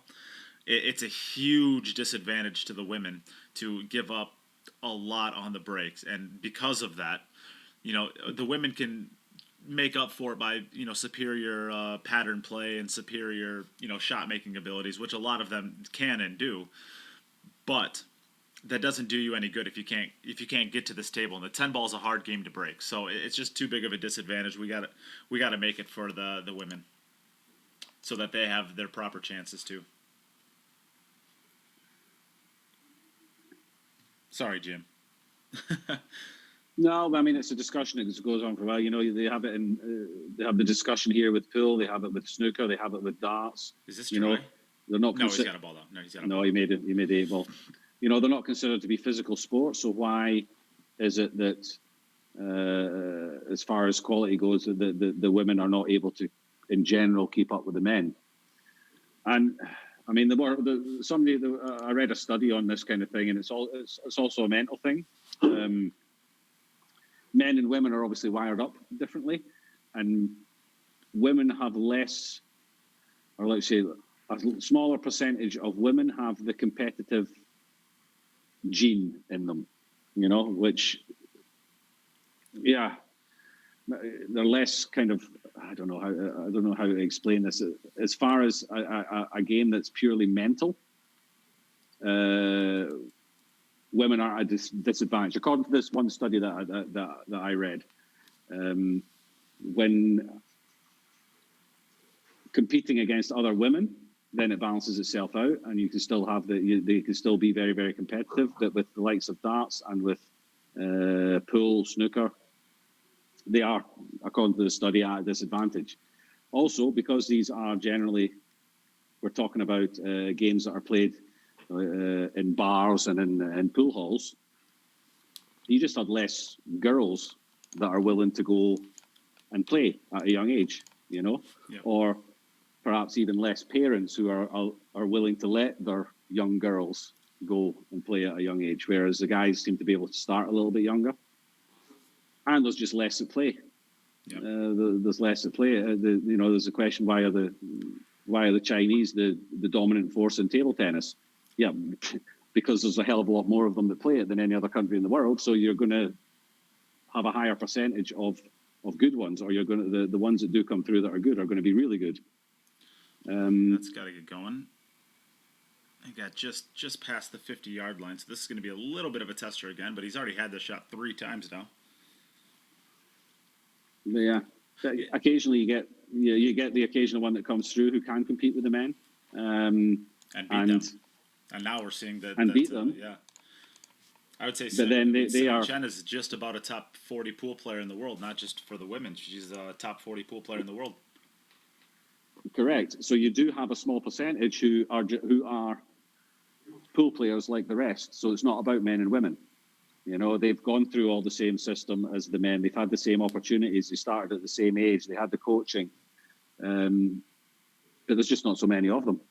It's as simple as that. So if you want to make if you want to make everybody in the same division as each other and everybody playing in the same tournaments, you're only going to have 1 or 2 or let's say a handful of female players who would be willing to go up against the men. So then there's no point. So in order to give something for the rest, then you create a women's division, and it's not a disrespectful towards women. It's just to make sure that they play the game and they continue to play the game. That's kind of the way I see it, I guess. You wouldn't ask the under 20. You wouldn't ask the under 17s to play in the same European Championships or World Championships as the men, the experienced top class world players. Well, they would lose them. They wouldn't be interested in playing, would they? They would just say, "What's the point of me playing? I'm going to get beat every time." I would say, personally, that if this was 9-ball, if this was a 9-ball event, I would think the women would want to participate a lot more because 10-ball is a harder breaking game. I mean, at the end of the day, 10-ball is a lot harder to break the balls than 9-ball is. And if you take away the advantage of having that better 10-ball break, then I think there'd be a significantly larger number of women that would want to compete in this tournament. But there is, I mean, the 10-ball break, it's a hard break. It is a hard break. It is tougher. And if you look, I mean, Kelly Fisher has taken part in this one, and her whole tournament is dependent on her break. Her break is just not as reliable as she runs out from everywhere. The men's. But she runs it. When she did get her break right, she ran a perfect 8. Yeah. But then she went out of the tournament because her break let her down. And when you're playing continuously in tournaments where your break isn't as important because you're going to get the opportunities at the table anyway, which is for Kelly, that is the case if she plays on the women's tour. But the men, you know, they have to develop a top class break if they want to achieve anything in the sport, because it does come down to the break a lot of the time. Whereas in the women's game, it doesn't really come down to the break. So you just don't work on it as hard, or you don't, you know. Yeah, that's you don't also have it. It's running the table. If you can run the tables, you're going to win these events. It's not about breaking. It's about who's the best to run the table. In the men's event, there's hundreds of players that can run every single table.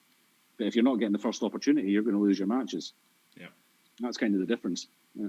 Well, as we're if we can get back to the match here, we're effectively in sudden death again for the second time. So Aivhan is trying to get to the winning number first, which will put the pressure on Konrad to need to match it or lose the set. But putting this in context, how good have these matches been back and forth thus far? Really good. Very good. Yeah. Yeah. It always seems to be a tense affair when Aivhan is playing.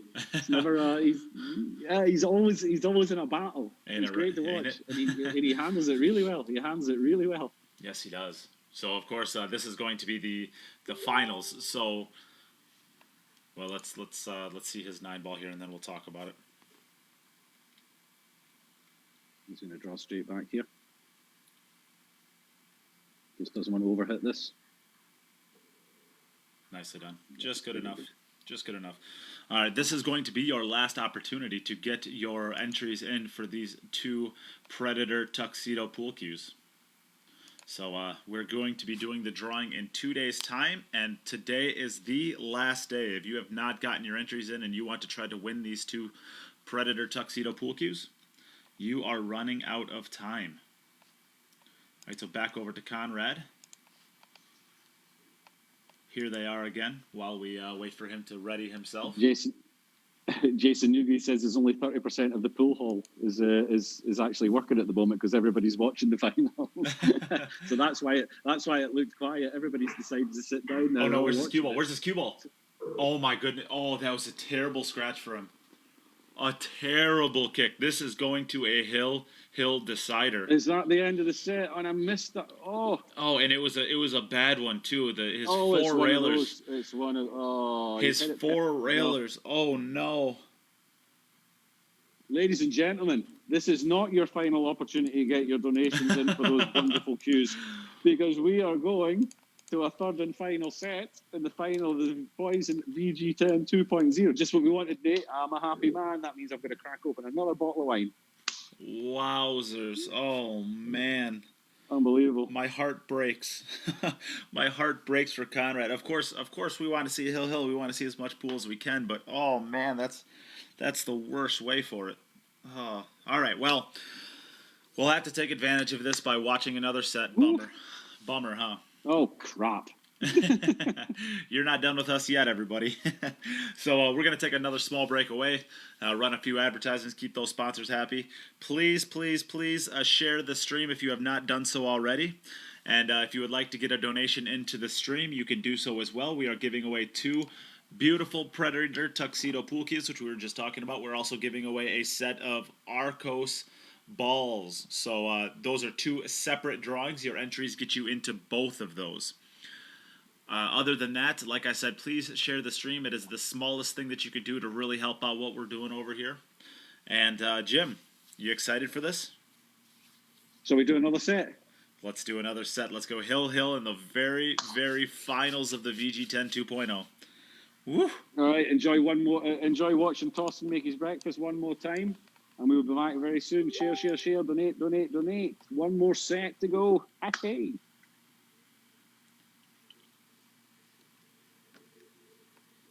Oh, hold on a second. Nate. Oh, yeah, no. Yeah, Ivan went first. I just didn't update the 6. Yeah, I was going to say.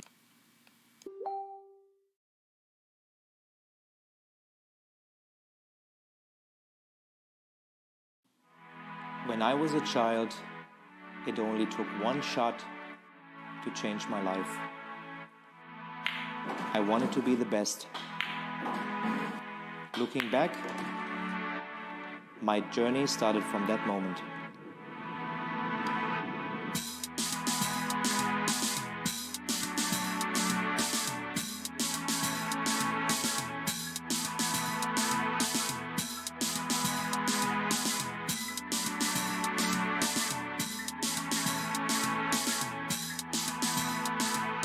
Realizing your true potential requires total devotion. You must be prepared technically, physically, mentally, and make sure they are in balance. Achieving excellence depends on how much and how well you prepare. It all comes down to dedication. Luck will not make you a champion. Steady training contributes to accuracy and consistency. Trust yourself and work hard until you can convince yourself to reach your best. Though the journey for victory is long and difficult, it tells you who you are and what you can do. Victory elevates you to the next level. A will to win influences younger generations, delivering passion to the world.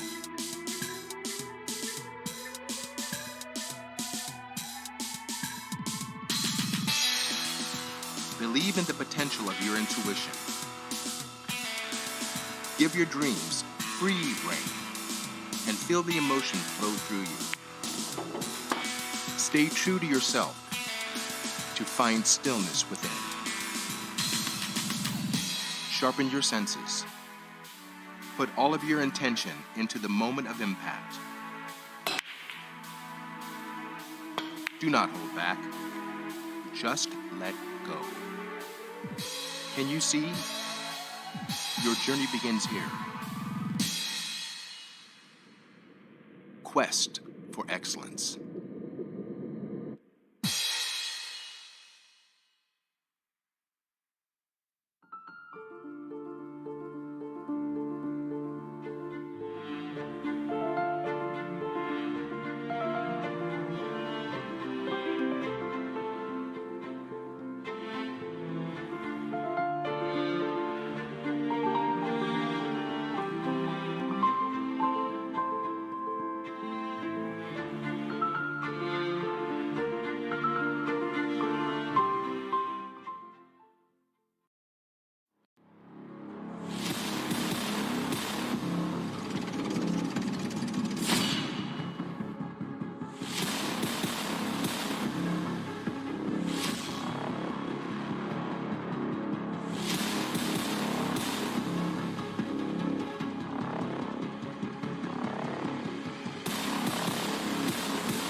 Okay, I'm ready.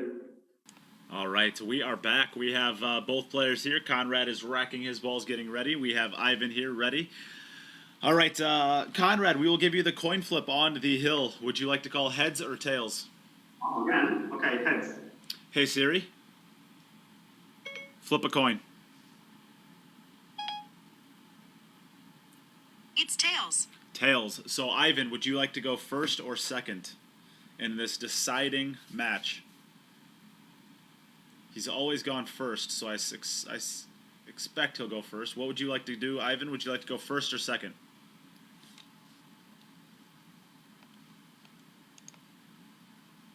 He is going. Okay, he's going first. Yeah, he's going to go first. Yes, Aivhan is going first. Okay. Okay. Good luck to both players. It's been a great match so far. Play well. And did you catch what Konrad said there?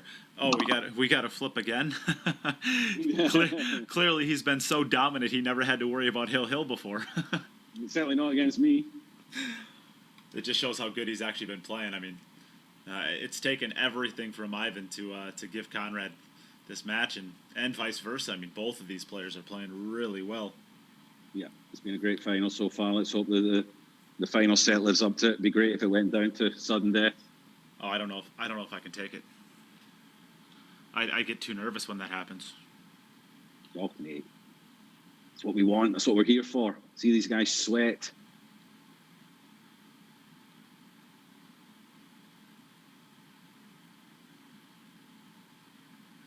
The first break of That's a good break. He's hit that well. Is he going to get separation? The 2-ball comes around close to 10. But I think he can... Ooh, yeah. I don't think that goes to the side pocket, Jim. That goes to the right-hand side pocket, 100%. Yeah, the 2 balls. Looking at the side or the bottom view, it looks like the 2 balls just a little bit in head to the left of the 10 ball. So if it was directly in line, I'm not sure if it would. But the fact that it's just he has to be good on it because he has to get across the other side of the table for the 3. So if he's underneath or if he's above the angle, then he's going to be running into the 10. So he really has to get down. Yeah, pretty much where his cue is, I would expect, is where he's looking to get it. He could even run a little bit further. He can be long on this one, but not short with his position. Yep. So let's ask this question one more time for everybody out there. We already did this at the beginning of the match, but I'm sure there's a few new people. Who are you rooting for in the Hill? If you're rooting for Aivhan Maluto, let's see you slam that thumbs up emoji. And if you're rooting for Konrad Juszczyszyn, I think that's right, Juszczyszyn, slam the heart emoji. Last time it was very, very one-sided, surprisingly, in the favor of Aivhan. So let's see where everybody's rooting interests are for this one. I think he hit that. He's gone a little bit further than he needed to be perfect, but that doesn't surprise me because he knew himself also that he didn't want to be underneath it. So he may end up going other side of the 3-ball here. This one looks a lot closer than the last time. I think he could go the other side of the 3-ball and play it down in the bottom left-hand corner here, maybe. He could come straight across. He was perfect. Yeah, look at that. And it's Konrad Juszczyszyn. I did it this time, Jim. I got it. Juszczyszyn, yeah. Juszczyszyn. Nota is supporting Konrad. Oh, Nota's even giving Konrad a little love heart. Isn't that nice?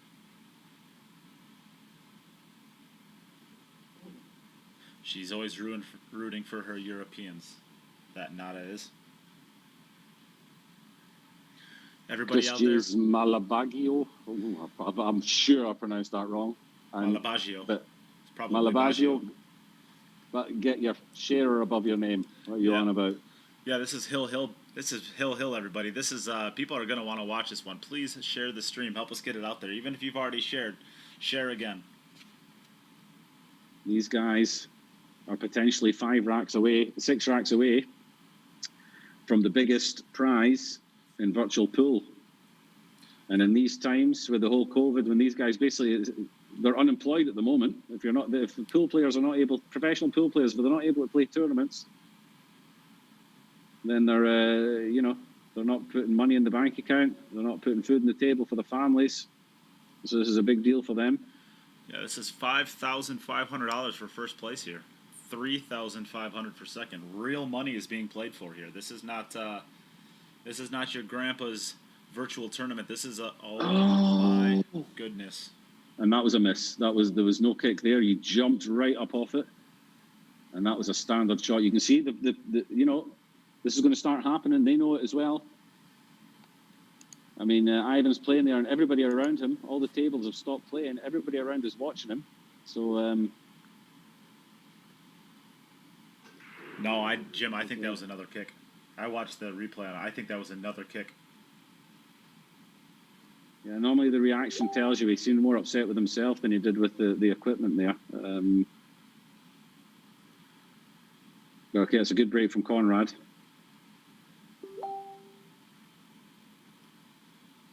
Come down to 2 is no problem. The 3 is nicely open again. The 3 to the 5 is a standard opposite corner pockets there. No, it was a miss. Jason verified that one was just a miss. Yeah. Normally you can tell by the reaction of the player. They'll point towards the cue ball or they'll point towards something, but he just jumped up and was just more surprised than anything else, I think, that he missed the ball. Yeah.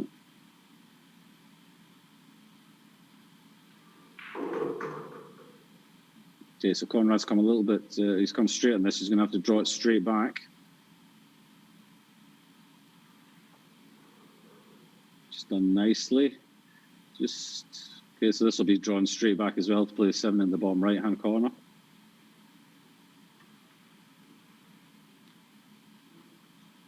And then draw this one into the rail.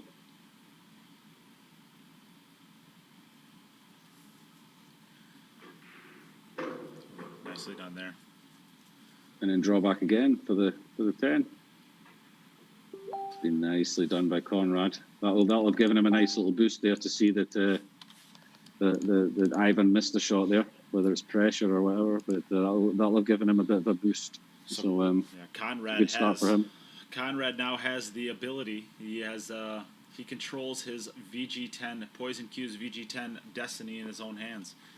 He only loses from here if he misses a ball or breaks dry or something. Yeah, run 5 racks in a row from here, and it doesn't matter what Aivhan does. But that's a tough ask under these circumstances.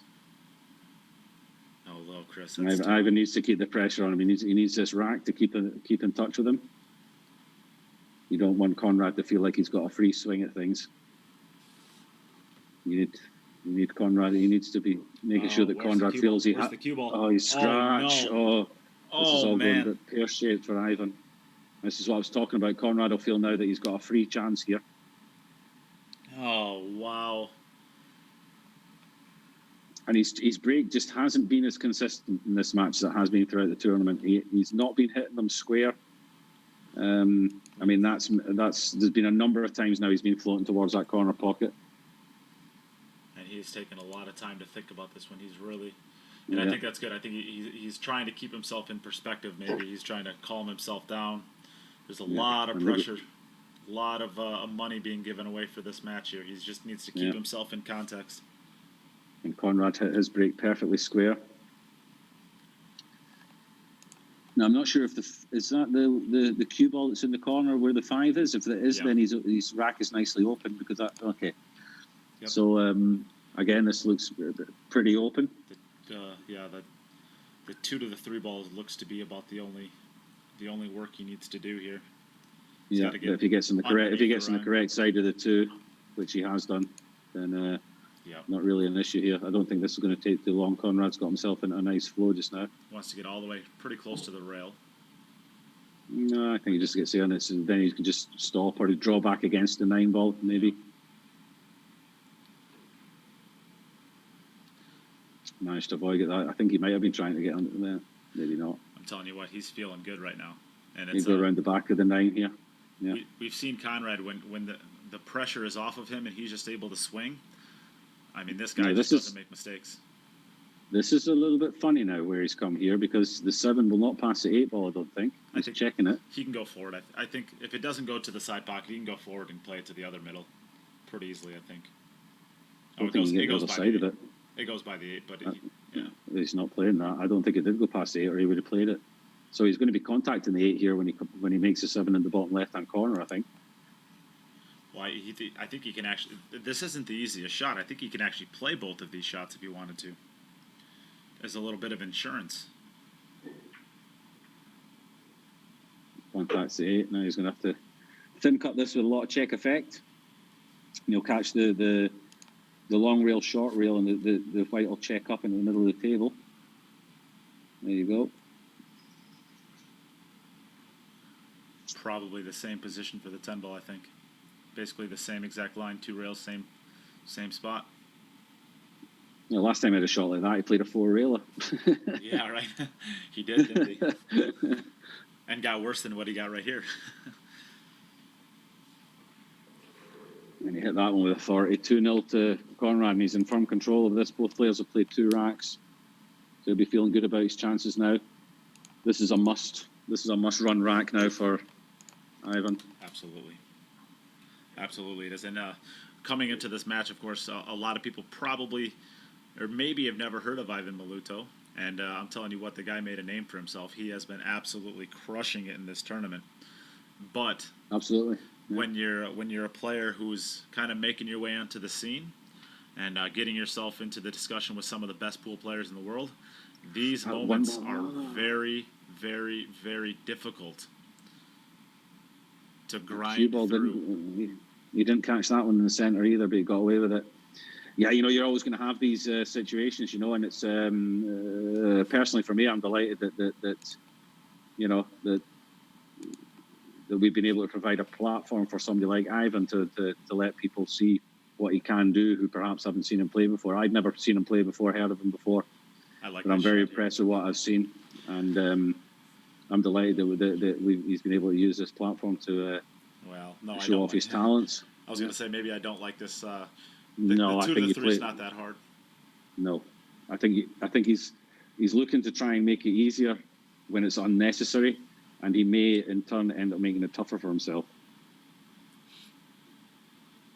Yeah, I don't like it, Aivhan. This is it. Your mind starts doing funny things. If things just aren't quite going your way, you start making strange decisions. I like this better. This is not a difficult situation for a player of his quality, so don't make it any more difficult than you have to. You overran this. Yes. He's overran this pad. So he's able to go over and back now, but actually he might he might be able to cut and come around into the side pocket. I think he couldn't. He's going to zigzag this back and forward. So this is going to be hit, and the cue ball just contacts the rail underneath the centre pocket with a bit of left-hand effect, and then we'll go other side and then back across to play the 3 in behind the 6, I think.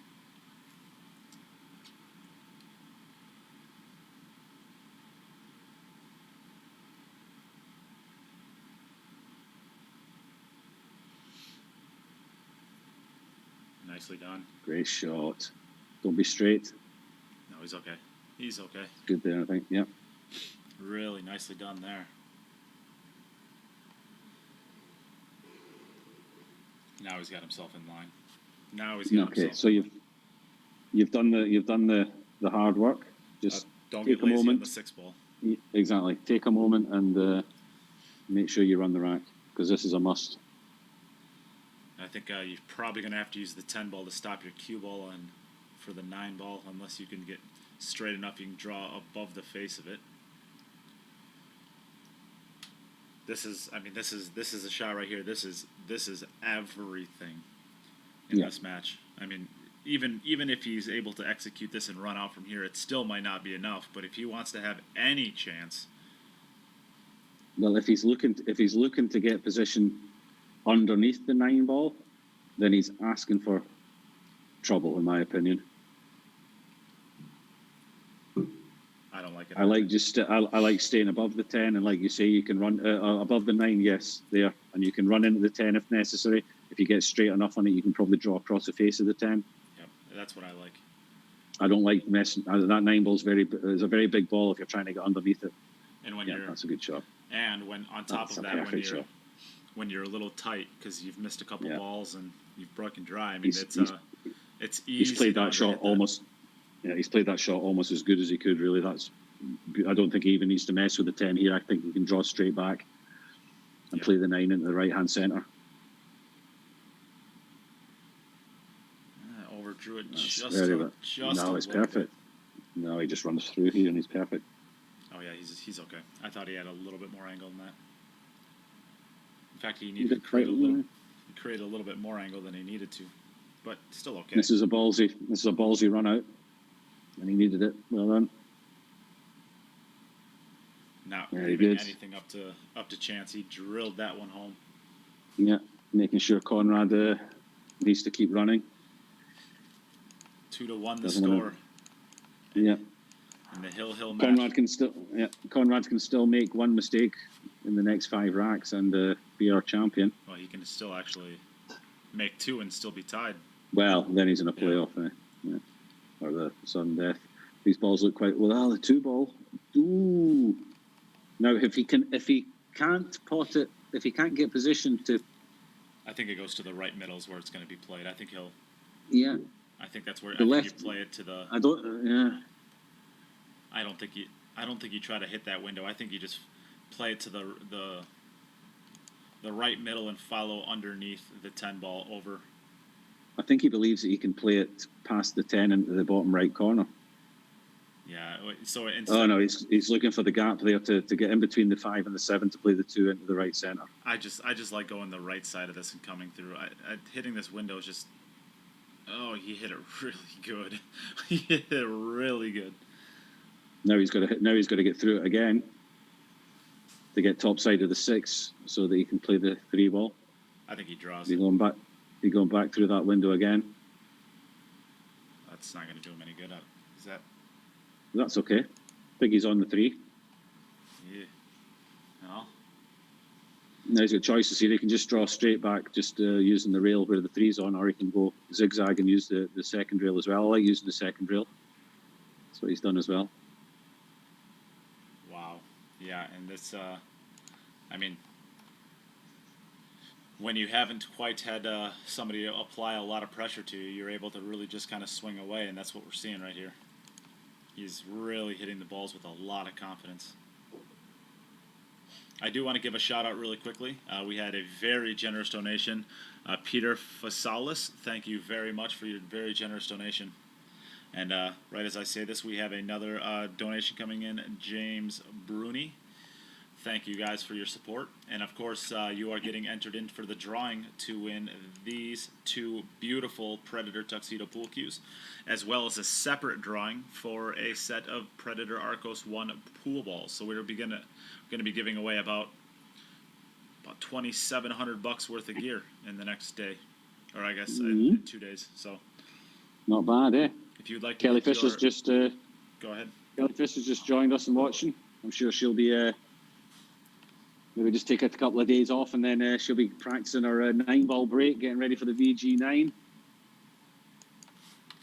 Looking forward to seeing her play again, as always, along with all the rest of the ladies. Always a pleasure to get to watch Kelly play. Absolutely. So if you'd like to get your entries in for those drawings as well, you can do so in all of the ways that you see in the pinned comment.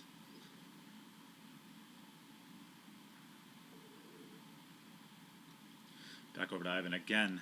Very, very, very important that he runs out here because he did have the first break. So if he doesn't run out from here, Konrad would have the option or the ability to get 3 games clear. No, That's not going to get there. Not going to get there.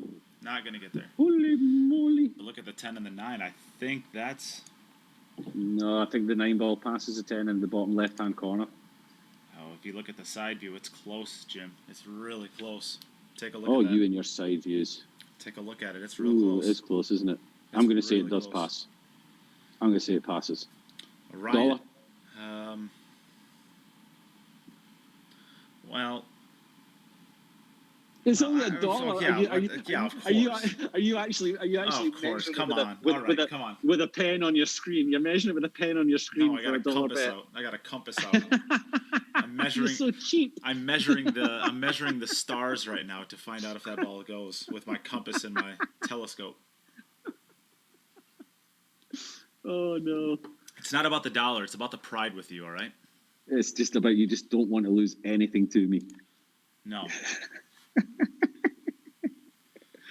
Ryan Harmson asks, when is the VG9? The VG9 will start on February 18th, so 12 days from now. Little bit of a break for me to wrap up all of the loose ends from the VG10 2.0, and then we'll be right back into the thick of things.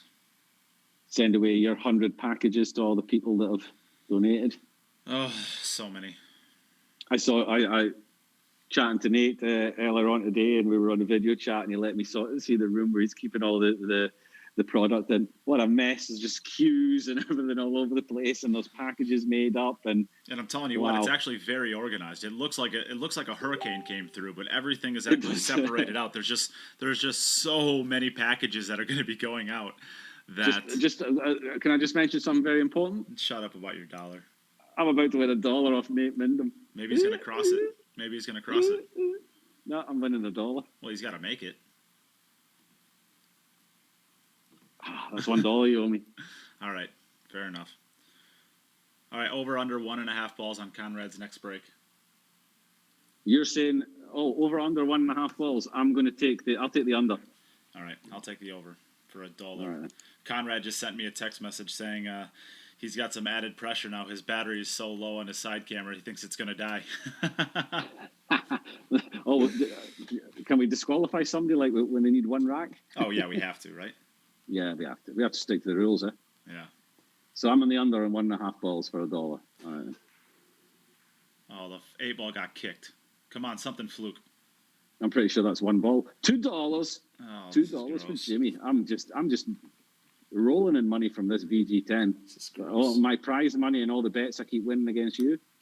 This is gross. $2. Gross. This is gross.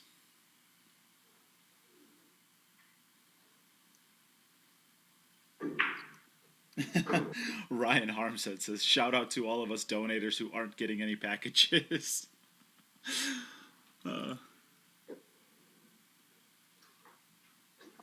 Don't forget to update Aivhan's score. It's 3-2, yeah?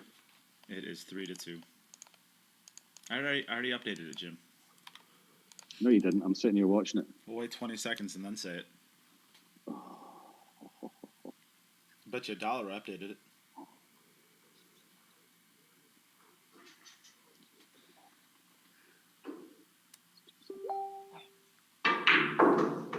So Konrad is in control of this, and he's not letting up. Relentless is a word that I used to describe him the last couple of matches, especially against me. And he is not letting up here. He sees the winning line. This guy is not afraid of the winning line, that's for sure.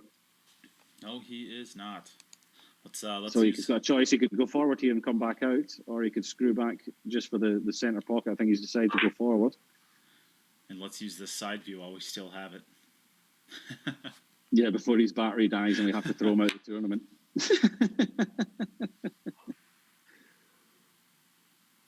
So this is going to take him to a 4-2 lead. And he's getting closer and closer, and the chances of Aivhan getting back into this are getting smaller and smaller. So Aivhan must make this rack, you feel, to stand any chance here. And he still needs Konrad to make 2 errors. And Konrad, you're more than welcome to plug the camera in between sets if you need to as well, or in between games for yourself. Thanks. Well, you're welcome. What a nice guy. You're so kind. It's not true what everybody says about you, Nate. You're actually a nice guy. Well, I could have told you that. Yeah, but I wouldn't have believed you, because you're also a liar. Well, I also could have told you that. Nice break there from Aivhan. Do you want to make any bets on this rack while I'm winning money off you? All right, I'll take $1. He gets out. Oh, you're taking all the easy ones, are you? No, I'm not betting against them. I'm not betting against them getting out. That's not fair. Well, what's the bet here? What else is the bet?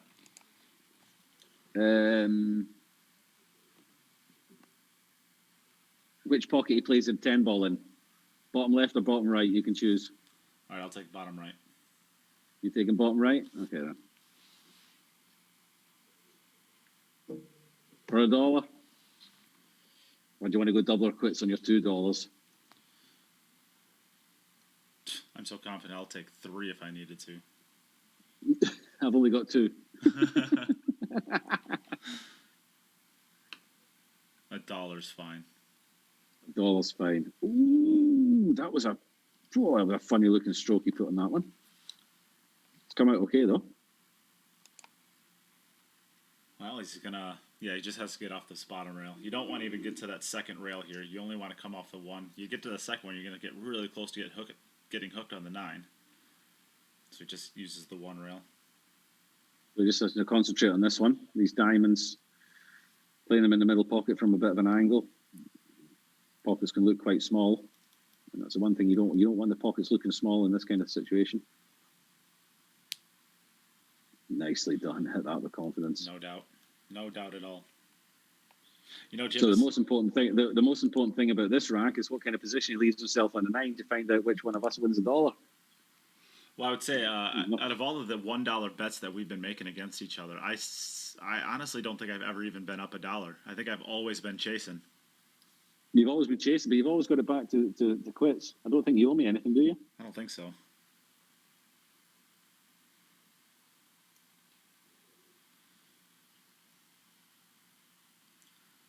That's got to go. We need you to get over that. No, that's fine. Well, I'm looking at for the getting onto the 9 ball. Yeah, you need him to be on the right side of the 10. I do. The right side of the 9. And he's not. He's going to be on the left unless he comes all the way around. Get out there. And he's nudged the 10 towards. He nudged the 10 towards my pocket as well. Oh, that's so gross. Well, I think that this is. I think this is one two rail position. Two rail position. It is two rail position, isn't it? Oh, Wow. Ivan. It's probably two rail on the right side though. I was a big fan of yours. Oh, he's. And I still am. I'm still a big fan. No, gross. $3. The only thing he can save you now is if he misses it. Maybe he'll cross it. May fluke it. Yeah. Ooh. $3. $3. Oh, it's so gross. That's awesome. All right, a little bit Patrick of pressure. Aivhan. Little bit of pressure put back over onto Konrad. And he's got extra work to do now in between racks. Chasing his cameras around, so. Mm-hmm. Andrew Lang saying Ivan is the only soul in that hall. I can promise you he's not. Everybody else has stopped playing and they're sitting watching him behind the camera. He is not the only one in there. All right. Over under on 2. I was too late, but I would have said under. Well, I'll still give you the time.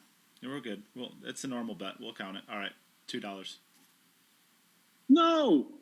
It was too late. No, it wasn't. I said it before you. You're a thief. Are you scared of a $1 bet? You would have turned it down? I said it before. All right, we're back to $2 then. Just taking money. You're taking the food out of my child's mouth. Oh, jeez. What are you feeding your daughter off the dollar menu? Yeah, $1 McDonald's bits. Double quarter pounder. Double quarter pounder. Oh no, that's not on the dollar menu. You're feeding her McDoubles. Is he on now? So 7, 8. Oh, this is looking like he's going to get one rack away from being our champion. He might. I don't know. I'm not sure. I think he could hold that on the top side of the 7. Or is he going to float down for the middle pocket? Yeah, I'm going to say I don't think you need to. And I think he's come just far enough that he can stay on the top side of the 8. Yeah. Probably get to the left rail and out just a little bit, just like that. Yeah. A lot right hand side there, just spin it away. And this is going to get Konrad to the hill. He is 5 for 5 in the decisive tie-breaking set. Yeah. And Ivan with one dry break, or one scratch, I should say, and one missed ball. Missed ball, yeah. So Ivan needs the next 5 racks all to go his way. He needs to run his 3. No, sorry, he needs the next 4 racks all to go his way. He needs to run his 2, and he needs Konrad to miss both of his. It's still, to get to the tiebreaker.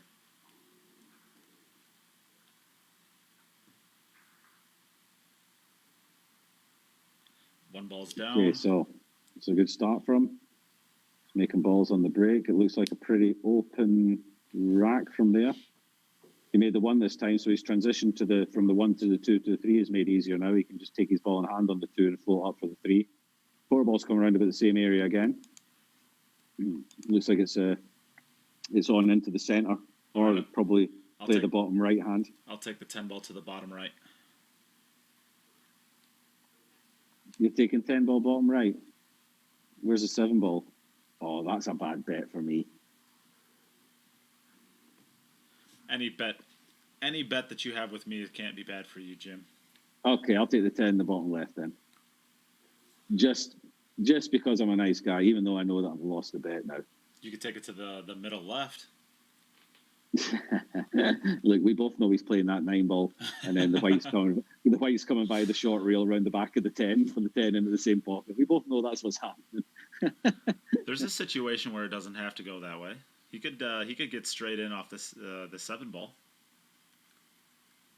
He'd still just draw back and play the same shot. I think he'd go forward 2 rails at that point.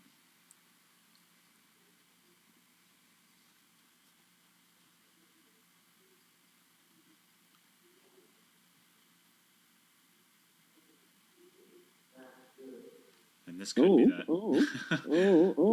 This could be that. He's draw it into the 10 ball. Push it towards my pocket. Oh, that's away from my pocket. No, he's pushed it towards my pocket. Jeez, Jim. Money. Hey, back to $3.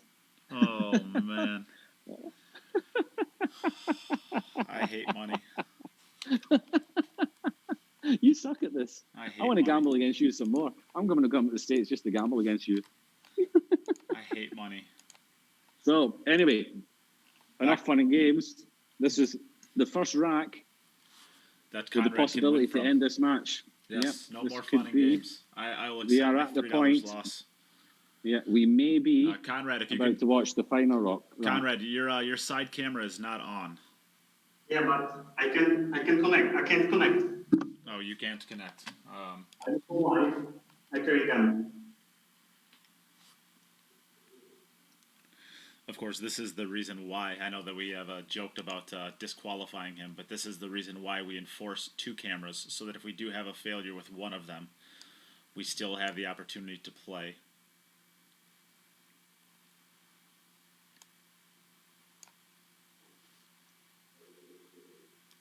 So he does not forfeit here if he is not able to get his other camera back into the meeting, which I believe he is locked. Yeah, he is Okay. not.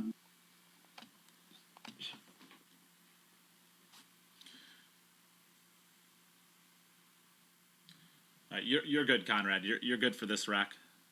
Okay, thanks.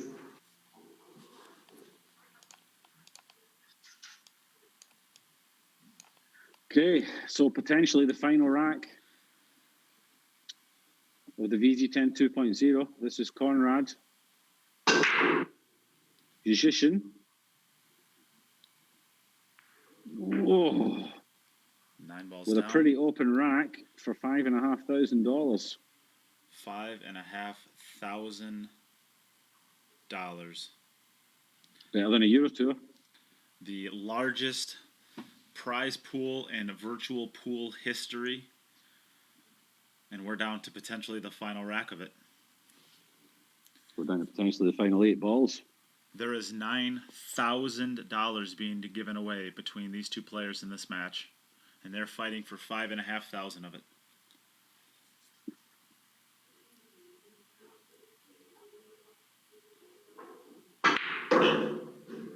Great shot That's a to get onto confidence that. stroke there. 3 to 5 standard as always. Just needs to make sure he gets from the 5 onto the correct side of the 6. He needs to get below it as best he Yeah, can. if he gets a natural angle on the 6 to float over for the 7, then there really is very little that can go wrong here. And he doesn't have it. Yeah, he doesn't. Well, we're going to get to see a stroke here. We're going to get to see either. Actually, I think. I don't think he goes 2 rails here. The 8 balls in the way. I think. Just take Yeah, your I think medicine. he Just comes come out. back. Yeah. Just bring the cue ball back and take a thin 7. I think. Does it pass the 8? Does it pass the 8? No. Oh, he was able just to catch a rail there. And Really this good. match, This match is looking this tournament, finished.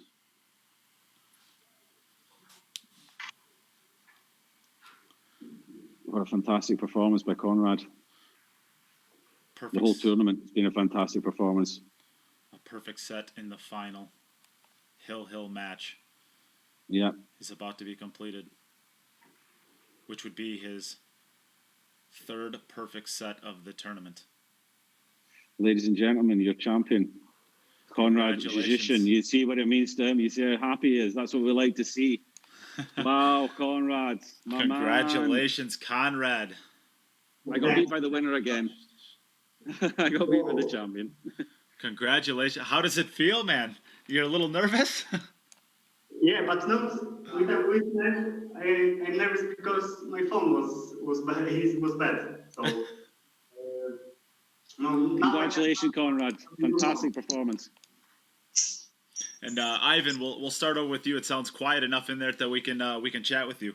I think if you didn't know who you are coming into this tournament, I think you have turned a lot of heads. You have beaten some phenomenal pool players, and you've had a great run here at the Poison Q's VG10. How do you feel? I know it didn't end the way that you wanted to, but you got to feel okay with your performance, right? Yeah. It's all started with a kickball when I missed the 6 ball. And it's getting to my mind that when I play the 7 ball, maybe it will kick. Maybe it will be. Maybe it's a pressure also. But I don't know. But it's happened. And congrats to Konrad. Yeah, you've been a true gentleman from start to finish. You've had a couple bad rolls in this set, and you handled them very professionally. And what we're seeing in the pool world today is that's not something that happens as much as we would like it to. So thank you very much for your professionalism and your great sportsmanship. You've always been really great with your opponents. It's been an absolute pleasure to get to watch you play. It's been great. Thank you, sir. Aivhan, well done. Thank you. You've made a fan out of me. You've got a new fan here. I'm very impressed with the way you play. Love your style, and I'm looking forward to seeing more of you in the future. So well done. Thank you, sir. Yep. And Konrad, you've won a lot of really big tournaments in your career. This is I wouldn't expect this to be on the pedestal of the things that you brag about to your friends, but how much different is it playing in a friend's basement than it is on the biggest tour, maybe on the Euro Tour or in the finals of a big major event? Yeah, it's something else. It's not normal. You hear me? Sorry? Yeah, we can hear you. Yep, we can hear you. Can you? Yeah, we can. Can you hear us? Yep. We can. Yep. Yeah, but last time I won the tournament, I think 2 years ago. It was Euro Tour in Treviso. So I'm a lot of happy because it's funny tournament, and so what can I say? I'm very happy, and I want to congrats to Aivhan for the second place because he played really great, and it was I could be out after the second set because in the first set Aivhan had the set break, I think. Yeah. He had a set break, so I had a lot of lucky, but I'm happy. Yeah, and throughout the tournaments you've had, I mean, this is the first time really you haven't just completely ran over your opponent. Aivhan put a really good tournament out there, and we've seen how you handle the pressure, and how you handle the pressure is a perfect set. It shows the champion that you are. I didn't have the pressure in the game, but I had a lot of pressure with my camera. Yeah. But what else? I didn't have the pressure with the game. Yeah, and that's part of it. You just broke the balls so perfectly, so well. You really played the game at a very high level. It was an absolute pleasure to get to watch you play throughout this entire event. And congratulations on winning your prize of $5,500. What are you going to spend it on? Yeah. First, I will buy my new phone with better battery. That means you're going to play in our next event. Then, if you need a new phone with a better battery, that means you're already saying you'll play in the next one we do. And you're more than welcome. Great performance, Konrad. You were strong all the way through, consistent. Even when you know when Aivhan managed to put you in a position where you could possibly lose, you managed to pull it out, and you played fantastic. very impressed. And you kept my record of always losing against the champion. So thank you for that as well. Thank you, and I wanna thanks to you and to Nate for the invitation for me. It was pleasure. Can I play here in this event? You're always welcome. Absolutely. Thank you, Konrad. Of course, we put these events on so that we can see great players like you and Aivhan be able to play in these events. We miss being able to see you guys. We'd like to be able to see you matching up in person, but that's just not really available at this point. So we're just happy to get anything here. It's been an absolute pleasure for both of you. I want to take a second here before we tune off. I really want to thank Kareem over at Predator for being the title sponsor to this event. Poison Q's has very, very generously given us all of the prizes, or most of the prizes that we are giving away for this event. Or I should say giving to Lil Chris for this event, maybe is a better way of saying it. He seems to win them all. But on a serious note, of course, they have been very generous with the prize package that they have put together for us to be able to give you guys amazing gifts and prizes for the donations. And of course, we don't want to just blindly donate to the person that you're watching. We want you to actually have a chance to win some really amazing prizes. And Kamui Brand with Poison Q's, as well as Jacoby Custom Q's, Gloria Jean's Ride the 9 Tour, the Pickle Man, McConaughey's Irish Gourmet Pickles, a couple of interesting sponsors we had for this, but they all go into the prize package that allows us to give away what I think is probably the best prizes in pool in general. I don't see anybody else really giving away much better than what we have between the two of us, Jim. So thank you so much to those sponsors.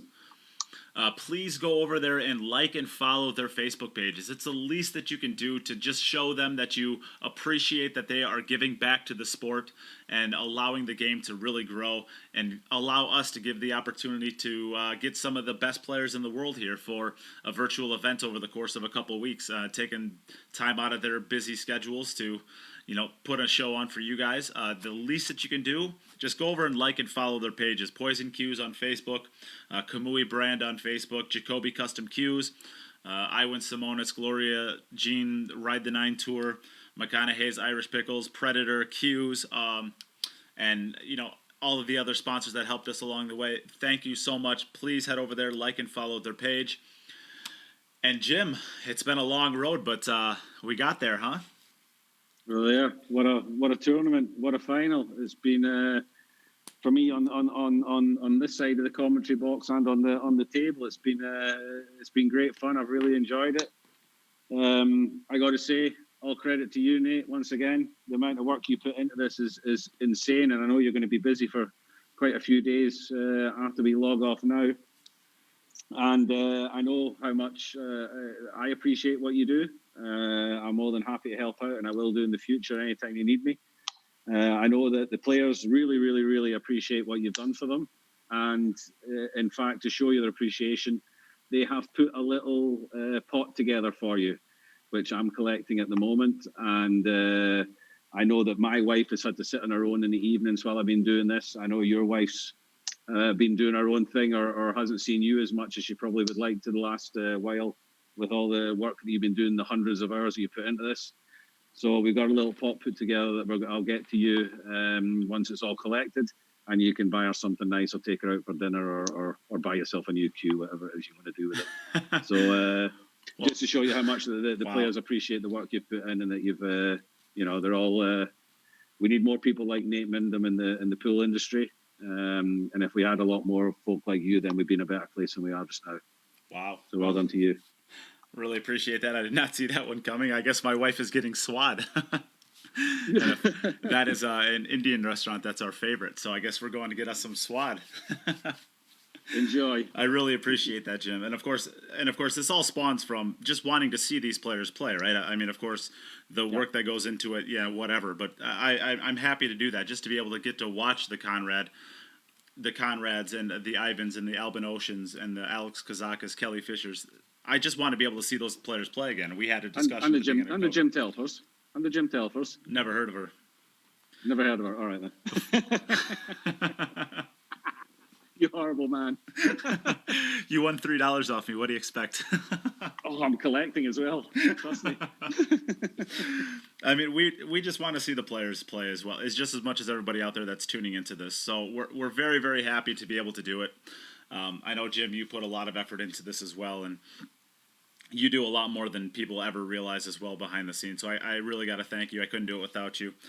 And if anybody out there, of course, at this point, this is your last opportunity. If you would like to get yourself into the drawings, of course, we don't just ask for support. We want you to have the opportunity of winning some great prizes. So right here is 2 Predator Tuxedo pool cues. They are valued at about $2,200. We're also giving away a set of Arcos 1 Predator pool balls if you would like to get a donation into the stream.